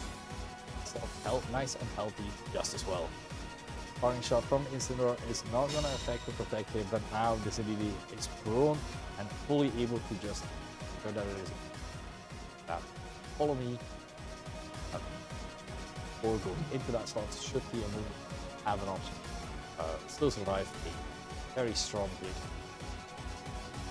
Of course, the other thing that we should note is, of course, now that the Player Amulet is gone onto the Cali Ice, you do have options of switching the Incineroar at a later time as well. English has just protected it. That is seemingly a free slot to be able to attack. So we do have which are from the Amoonguss going into a different Pokemon right now. This is going into that first Urshifu. Helping Hand. This Helping Hand could prove to be very effective against this Incineroar if it is at high horsepower. It's just a Glacial Lance here. Isn't enough for the KO on any of these Pokemon.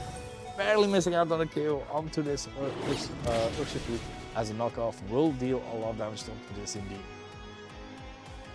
But now with the Urshifu in that regard, but you just have to try and think what the options here are. Indeed, look to freak out. Of course, now Leonard has the option to try and dog. I feel like that's a very good positioning tool that you have as long as the quick turns are going like this. We have the switch up from Leonard actually going to that Urshifu slot. That is the fourth, our final Pokemon from Leonard's side. Full HP, Indeedee being switched out as well, trying to get that terrain control. We know it's Ogerpon, Calyrex, the Indeedee, and the Urshifu Blood Moon. two redirectors and two very strong attackers in Trick Room, as Urshifu is the one to switch out as well. Urshifu being switched out, and yes, ample opportunity for the Incineroar to come in to intimidate at least the Zogre. And you do have this weird dynamic where take out onto either of these Pokemon could work out. I'm not sure if a turn will be enough for Pokemon, as of course Overpump is fire type, is able to usually U-turn its pump stab, is all dependent on the rest of these Pokemon and investments as well. Ursaluna is actually the Pokemon being switched out, so let's take a look at what the moves were. ED of course being switched in, making sure that no fake out can go through, but that does not mean these two Pokemon are slower, so depending on what Leonard has chosen to do, it is fake out coming out from Incineroar, not affecting the Overpump, as the U-turn is going into it. Able to survive it, so Overpump is able to freely attack a slot here, while Leonard does get back that little bit of terrain control. Having to choose what to swap in though, as it has been intimidated. Ivy Cudgel still has a chance to crit, but those are the things you have to consider as well. So Amumu is coming in, a very good Pokemon in this Trick Room. So let's see if this Ivy Cudgel is going to be able enough. It is enough to kill, as it is a critical hit as well. I'm not sure even if Leonard knows it has an increased critical hit chance or not. But nonetheless, now you get to bring in Rillaboom back in, being able to make sure that you get that main going again. And we're still in Trick Room, so trying to stall out that Trick Room so that your Urshifu could fully potentially use the amount of damage that you could. So the name of the game is reposition. The Indeedee is not able to hit this Incineroar, and if you're able to deal with Overpump, that is already a very fine option as well. So what is the line of play here?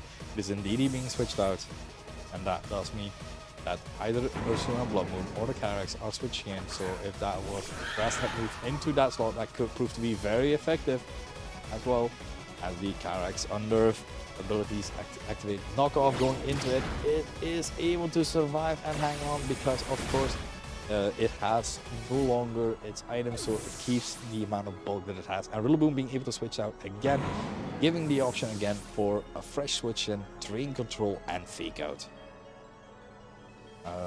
Urshifu is the choice of the matter here, and I believe this is the last turn of Trick Room, as the Grassy Drain is healing everyone here right now.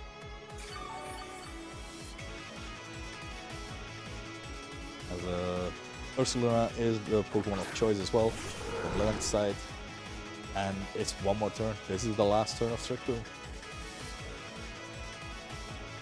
So still a lot of things to consider here, because of course if you can keep your Incineroar, your slowest thing, you are the slowest thing onto this field. Kill one of these things, but you want to protect your Earth. Ooh, I feel. Keep the Rillaboom in the back because you know either the Ursaluna for would hammer them a lot of good damage, or the Calyrex. So it is just choosing, and the fact of the matter is, like, if Indeedee comes in, it will be able to redirect at least one of the moves, but Incineroar is the least important Pokemon right now. So let's see what the selection is. It is Parting Shot into the Ursaluna. Leonard not having chosen his moves fully yet, but the Parting Shot did get selected, so that is the move of choice. As right now, Rillaboom comes in, and if there's a Glacial Lance coming, this could prove to be very effective right now. This Hyper Voice healing there, and if this will most likely beat the Glacial Lance, and that will kill the Calyrex.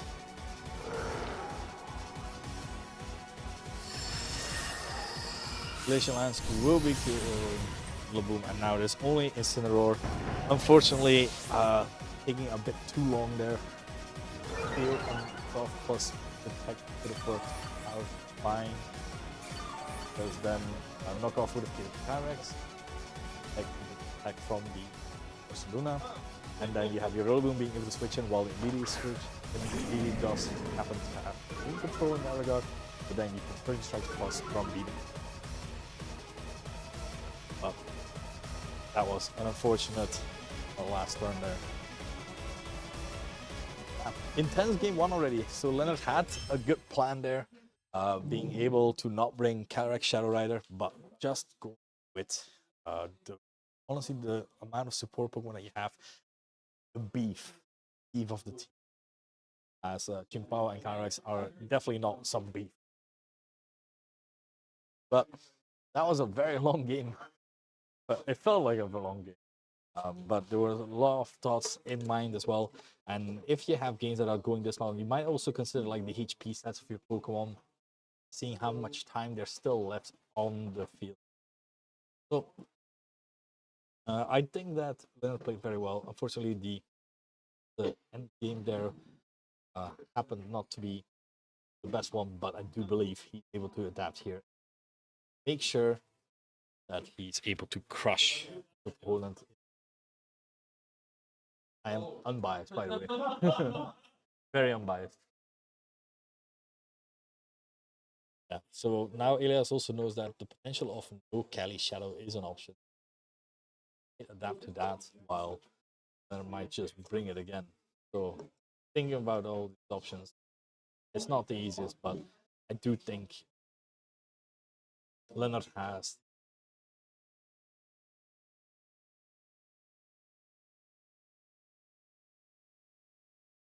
about it. Oh, just realized just realized that Elias can look at this. Okay. No, he cannot. So looking at the possible options. Okay, so Leonard has opted into a little bit different. We will see that in just a second because I forgot that you see that. You're looking at the faces. That's good. All right, we have support Graham at the back. We are fighting here on school grounds. It is Indeedee and the Calyrex Ice Dragon versus Incineroar and the Chimpao. Chimpao is Ice Crash, not Ice Spinner, so not getting able to get rid of that terrain, but you are able to Ice Crash your Pikachu. You're even able to Sucker Punch. Game from the Roar is also quite nice, but to Intimidate really to help as Indeedee is able to really follow me while the Calyrex sets up and push. There we go. You can get rid of Indeedee with just a helping hand from this Calyrex into these two slots. With as long as the Incineroar is on the field, this is going to do a lot of damage with the Chimpao as well, and that is just a KO. Chimpao, of course, lowering the defenses, and suddenly one of the best Pokemon against this team has been knocked out by a significant amount of damage. Now, Leonard has to be able to choose a +1 Calyrex Shadow Rider. Is a very scary thing to go up against. But you still do have Terra, of course, when you do these. Calyrex can really keep on clicking Glacial Lines. I do think the turn ones was very important because bringing it back from this kind of position is really hard, but I'm not one to say that I'm a non-believer as Leonard isn't either. He's full of drive, going for that Terra Water onto the Amoonguss, making sure that it is able to survive a Glacial Lance there. Still a Pokemon in the back as well. Really going for Pony, making sure that no spores are going onto that Calia.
Anything.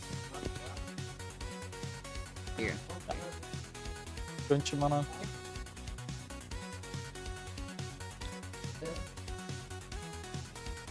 Oké. Zegt iemand, dat is echt aan de tand. Ja, klopt. Oké. Okay. Welcome back, ladies and gentlemen. We are here at our finals. We have Nick Fernand versus Elias. So Elias will be defending Belgium right now against Nick Fernand. How are you feeling for this finals? I've got a cool caster as well. Very excited. Yeah. I feel like this is a very interesting matchup. On the Elios' side, we have what I can only assume is a hard trick room team with that Killer's Ice Rider, Ndidi, Smeargle, and Blood Moon Ursaluna, Yep. which is not a very common pick. It was very popular back in Regulation H, but its usage has dropped quite a bit in Regulation G. We haven't seen a lot of Ursaluna Blood Moon, I feel, No. except for Hard Trick Room, I feel. Yeah. We also haven't seen a lot of just normal Ursaluna. Yeah. Like, I feel like if it's very. I mean, I feel like Ursaluna just It's normal. still nice. It's still It's good. still Like, a good Pokemon. Sonic still has like a truck. Yeah, exactly. I do think it's a rather hard matchup for Nick because Yeah. this is Calyrex Ice with Terra Water, so Yeah. you're not able to just Water Spout Unga Bunga, you know? I feel like Snow can also be very valuable because the Aeolus is going too fast, too much damage boost. Snow can just come in and just take all those damage boosts, reverse. No, you're absolutely right. As we do have the leads, it is Smeargle and the Calyrex Ice from Elias' side, while on Nick's side it is Sarina plus that pesky Kyogre, of course. So this Smeargle normally would love to just fake out, but this arena has no fake out for you. Yeah, exactly. So I feel like if you have to, it depends on like or the Calyrex to reach power whip from. So I feel like, I mean, you have to follow me with Smeargle like Calyrex save. Yeah, relatively safe. Lordford is still gonna do some big damage, like probably still a lot worse. You think 30%? 40. 40%. Yeah. Honestly, this is gonna like do, you know, that squeaky sound that a hammer makes, like, "Eh?" I feel like it's gonna do that. As we have Follow Me coming out from the Smeargle, Terra Water onto this Calyrex Ice as well, as we have the Water Spout coming out. Let's see if it's 40 over its, oh, that is more than 40. Whoa, critical hit. Oh, Okay, that was explaining. That was the, I was very wrong there. I used to see Kyogre and my experience does 40%. Yeah. What That is wrong is- with this Kyogre? Yeah, this Kyogre very strong. Really wanting to do its best for its trainer. It's finals. He came all this way from the Netherlands. He's like, I'm taking this. As now, if the trigger is being set up, this Ditto switch in could prove to be the perfect time to switch it in just as well. Yeah. Because I feel like Hydro Power still wouldn't go to Calyrex. no, But if you do Glacial Lance, yeah, that's why I do agree. The nice thing with Ditto is like you are able to use the speeds in that regard. We are also like depending on what the speed stats are versus like Ursaluna Blood Moon versus Calyrex Ice Rider, this might depend on the matchup as well because Elias has already burned through his Terra, so that one gives him like more or less. All right. More or less some options. So Elias is considering what can happen here, but like the nice thing with like Ditto, you copy everything, the stats and everything, but the thing is as well, Ditto has way less HP right now. also, it will have a different item. Like, copy a Chimpa with Ditto, for example, and you're running Skull. Yeah. Chimpa really needs Focus Sash, so it's not gonna be like. Ditto has some downsides, but in the right circumstance, it can be really strong. Yeah. Yeah. Also, it's nice that Ditto doesn't have Choice Scarf, so it's gonna be a sweet tie. Yeah. So yeah, I don't know if it's nice, but like at the very least, it is a good Better option. than just automatically be. I mean, Against Trick Room, you'd rather have probably this. also gonna unlock Speed True, which is preventing it from being knocked out by a Wicked Blow for it to move. Yeah, we have the Glacial Glacial. Lands doing around 40, barely not 50 to nurse through, and like a double up Oh. from into this Serena slot. So smart to keep your Kyogre just a little bit safe. Yeah. Serena is gone, but now you've had some free damage with your Ditto, and now you can get another Pokemon switched in this Trick Room mode. And another good option against this Calyrex, which is of course a water type right now, like just being able to wild charge onto any of these slots. This Urshifu, if I recall correctly, is minus speed as well, Yeah. so it will be Also- able to outspeed a lot of things. Also, Yeah. the issue with choice band, so it's not safe. Nope. Go for a play, just in making sure it can't do anything. Then just try and High horsepower, but unfortunately missing there. Winning the speed in that regard. High horsepower into the Iron Hands, doing Wow. massive amount of That's damage all as a critical critical hit. hit. I was wondering, I whoa. feel like it is doing the you crit me, I crit you. Yeah, this see, it's fair and balanced, like all things should be. Yeah, Thanos would be proud. I wouldn't call chaos as for their balance. No, yeah. but it's You win some, you take some. Yeah. But Yeah. with that fake out damage, you do happen to be very much in range of a potential Glacial Lance KO by the Ditto, and Ditto could very much want to use that attack race right now. And depending on like the spread of the Iron Hands as well, it could be slower than the opposing Calyrex Ice Rider as well, because a lot of Iron Hands are built to be in speed. also Yeah. thing is Yeah. oh we see Earth.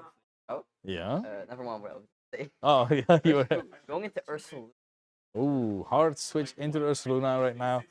we see a Drain Punch. Ooh. Iron Hands is in fact slower than the Calyrex Ice Rider. That's really slow. Yeah. Dealing some big damage to her in the bottom. Yeah, just as well as the Glacial Lance is coming out from the Calyrex on the opposing side. Is it enough to It's KO the not Iron enough Hands? to KO the Iron Hands. That's me. Yeah, and but now being reversing the Trick Room there. I mean, that might. I don't know if that's gonna help. I Like the Iron Hands prefers to be in Trick Room under speed. yeah. I don't know if there's something with the Iron Hands, but I think Iron Hands prefers to be in. Oh, absolutely. I think this might have been a situation where you might have shot yourself a little bit in the foot there. In the hand. Well, in the hand, yeah, because most of the time the Calyrexes are built to be faster than the Blood Moon, very much outside, so that you're outside of Trick Room. But inside of Trick Room, you then have the option of Hyper Voice plus Glacial Lance, so you get like all the necessary boosts and everything.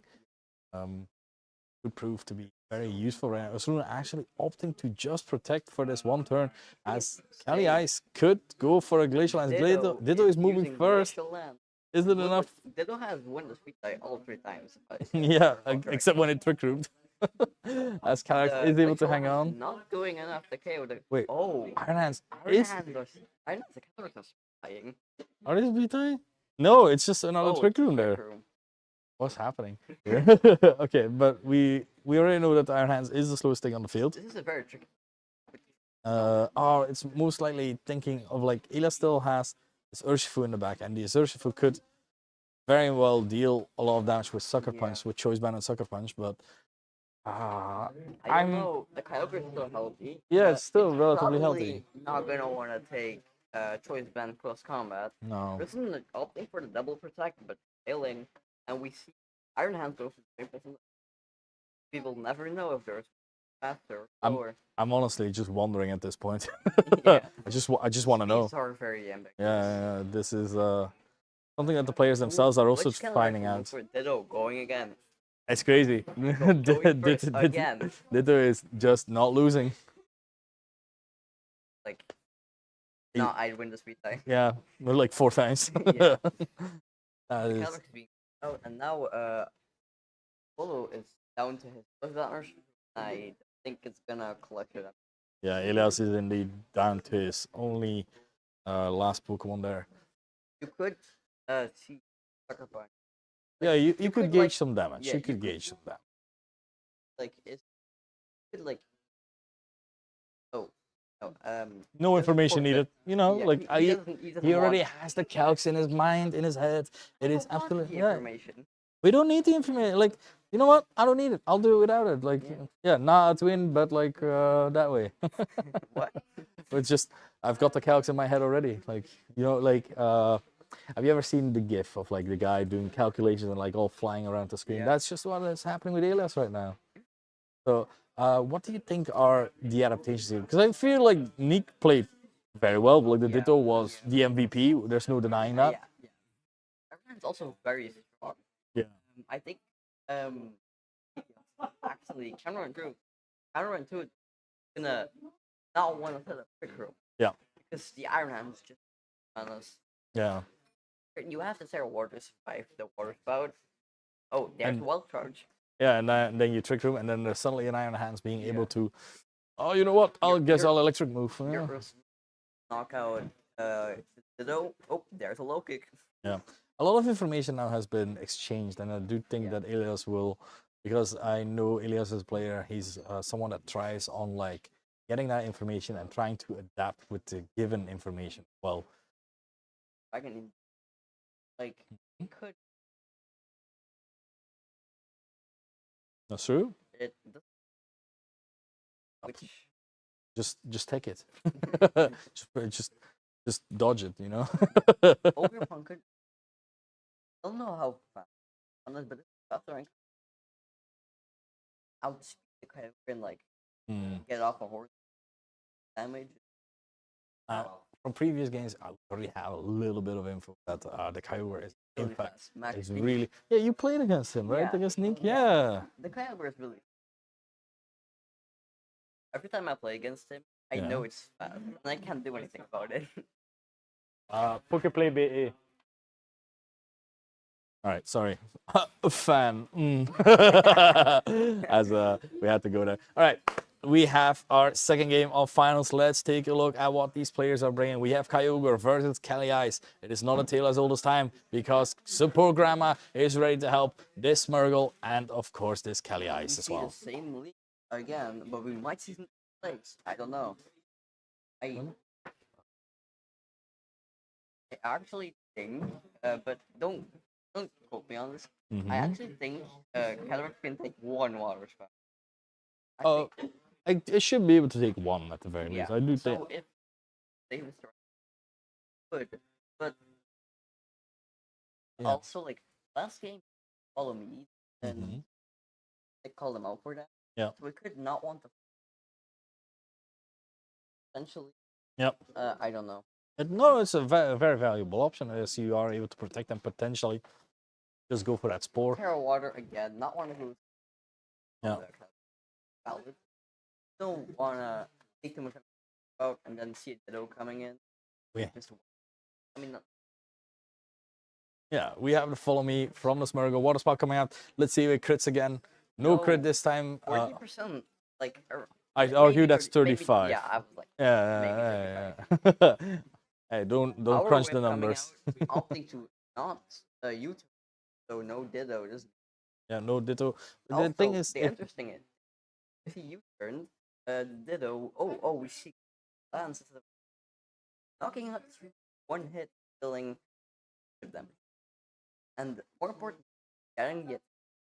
yeah, getting the attack boost could prove to be very useful. But the thing is, as you mentioned in game one, Ditto, if you switch it in instead of that, like that Kyogre slot, you suddenly get that attack boost just as Yeah, well, which but- is a scary thing because Yeah.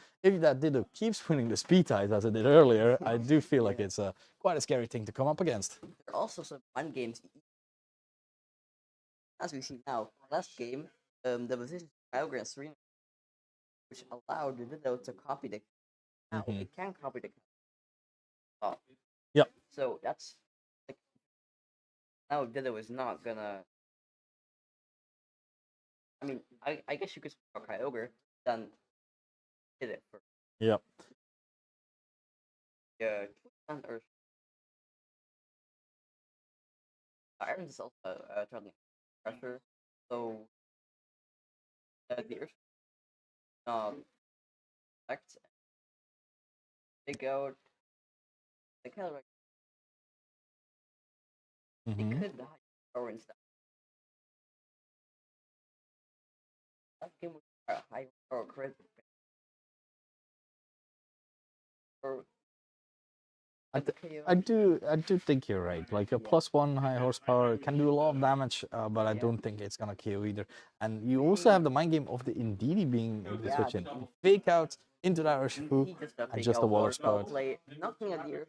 Now, what is the Calyrex gonna do? Well, the Calyrex needs to do something, and it needs to do it fast because Alias's Glacial Pokemon Lance. are not staying strong as the Glacial Lance is coming out +1. Ooh, dropping both mons to very low. Kyogre is inch away knocked out, and Iron Hands is also like. Yeah. You see This the last one is Ogre Palm. Might wanna. Like, I'm pretty sure it's ambiguous. From Kyogre picked yeah. Your microphone was off. Oh, yeah, that's. Yeah, that's unfortunate. Okay, so, but yeah, you're right. The thing is with the Zogopon is most likely slower, but the Kyogre has been damaged enough so that Water Spout is not going to be able to KO it. Origin Pulse is an unreliable move as it can miss as well. Yeah, it's for gamblers. Yeah, as the Orange Pulse is coming Origin out. Pulse barely not picking up the KO on both hang Pokemon. on. Hornish coming up in the Kyogre, and as we know, Calyrex is faster on the Iron Hands. Yep. But did it opt for through? This is We a don't know. single target. I think a single target Glacial Lance is I think the Glacial way of Lance is gonna play. come out here. I horsepower. Oh, Okay, he oh, did manage to I connect. thought Okay, it missed. yeah, Just the that is the pause. one fear. The The pause. animation pause. Yeah. Yeah. The I- fear of all Pokemon players. The animation pause. Yeah, so Calyrex is now a +2, which is really nice on one hand. Now we see the And Ditto there's a coming Ditto. out. Now, fun fact, It's I wanted to reveal this a bit later because if you have Soul Ditto in the back, you can't choose the slot. So Oh. you are becoming one of the two Pokemon. And Ogerpon. I believe the Ogerpon follow me.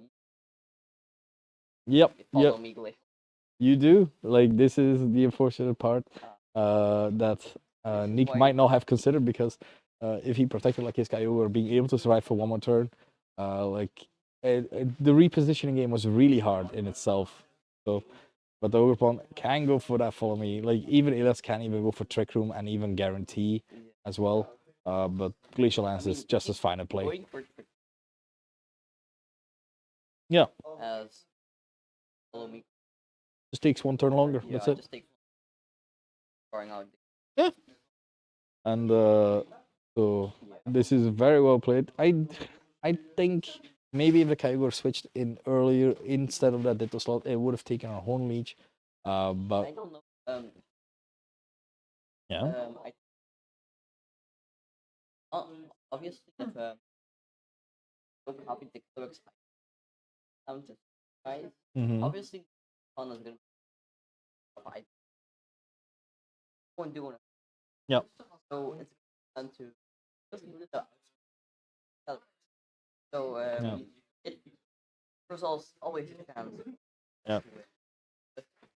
So going into Left slot. lane, Yeah. So I'm gonna flex a bit because apparently Elias didn't know either how the Ditto worked because he just asked Nick why he didn't put the Ditto on the right slot. And honestly, that's that superiority player where you have full BFL of challenges and cups that you don't have to play anymore. Feels kind of nice. Vishal, you have full challenges. You're great as well. He doesn't have full challenges either. So. But now we are in a game 3.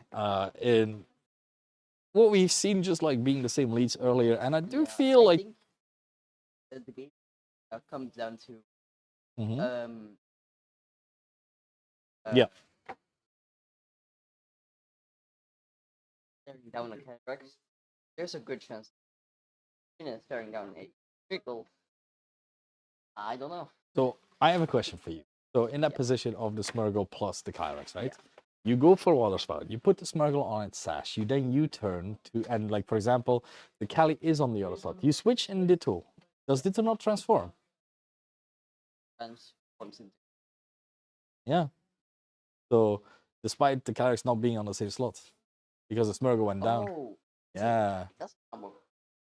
That's Because not there's only one more Pokemon to copy. I think it'll just. Maybe I am not familiar with my Ditto I don't game. know. I'm This pretty sure. I've never had like a moment where I was able I'm to pretty fake out. I'm pretty. Yeah. If there's no sign on it'll just not transform. Oh damn! I was wrong. Damn. All right, there goes my superiority feeling. Oof. You no longer have the right to flex. No, no, I still do. Full BFL, whatever. So let's take a look at this game tree. It is quite tight. I have 18% battery, and my phone is is the lifeline of this stream right now. So let's take a look. We are fighting here at the Blue with the Berry Academy, and it's Indeedee this time around and Calyrex.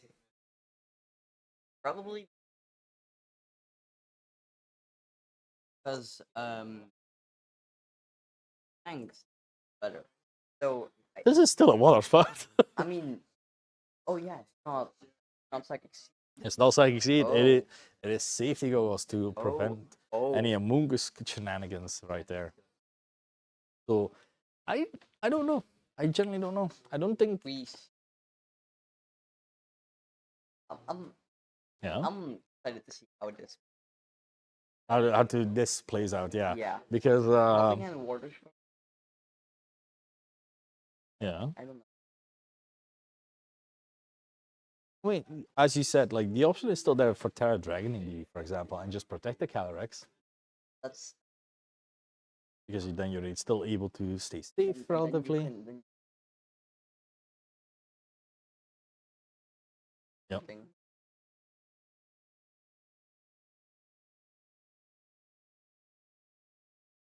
Might be coming out here. Mm-hmm. Probably.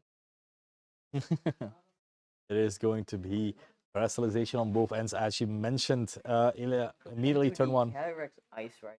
I think it's like too much. Water Spout. Now, oh, Nope. I was mistaken. Oh, it is Helping Hand from the Helping Hand. Serena. Or any. See, also a helping hand.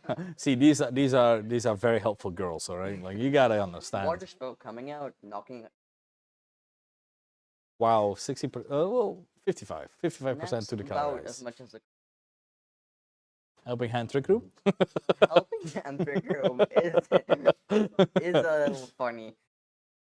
I hope Yeah. we're taking half HP. Actually, take Yeah, no. Hopefully, Elias has have another option to redirect as well, being able to survive Kyogre. But that's the thing with hard trick room. You have to like try and position yourself. You can get a trick room, but like this Kyogre cannot be clicking the 3 water spouts turn after turn. So you have to really think about the option. It's also funny as well that the one time the Serena could power whip into that slot, it didn't because Yeah. the fake out, of course, something you have to fear. Urshifu is the pool of choice. Water Spout, just Water Spout with KO indeed. Mhm. Didn't want that. Yeah. I guess. Coming out. It can sucker of second. Yeah, the So, double block. Double no priority.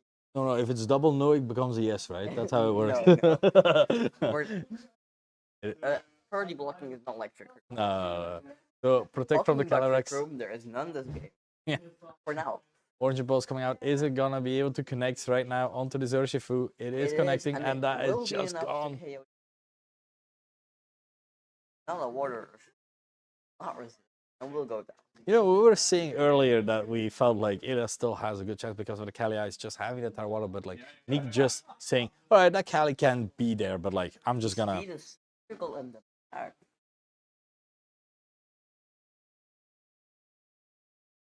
Yeah, this is a lot of redirection options there.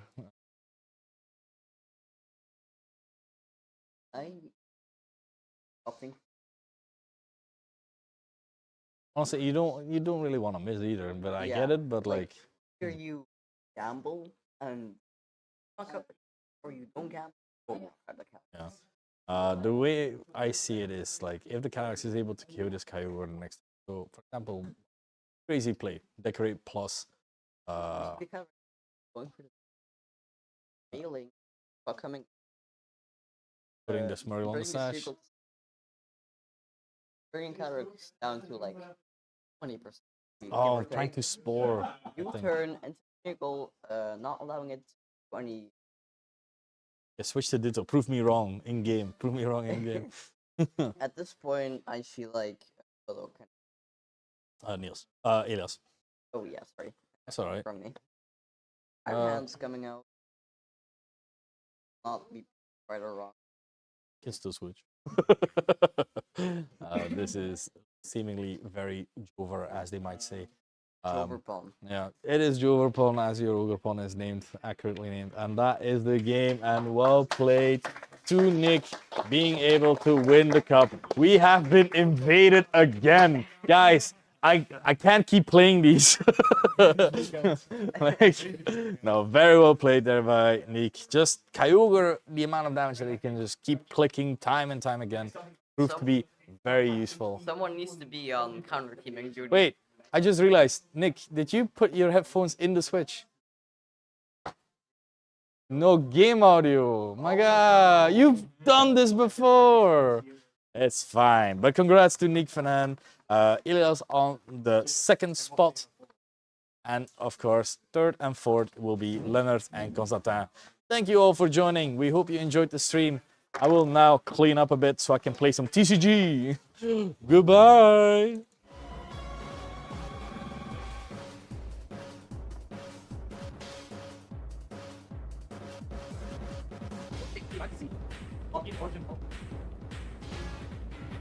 Dit heb je al gedaan. You've done this before, man, guy. Je hebt hier al gezeten met mijn koptelefoon. Nee, maar ik bedoel andere keren.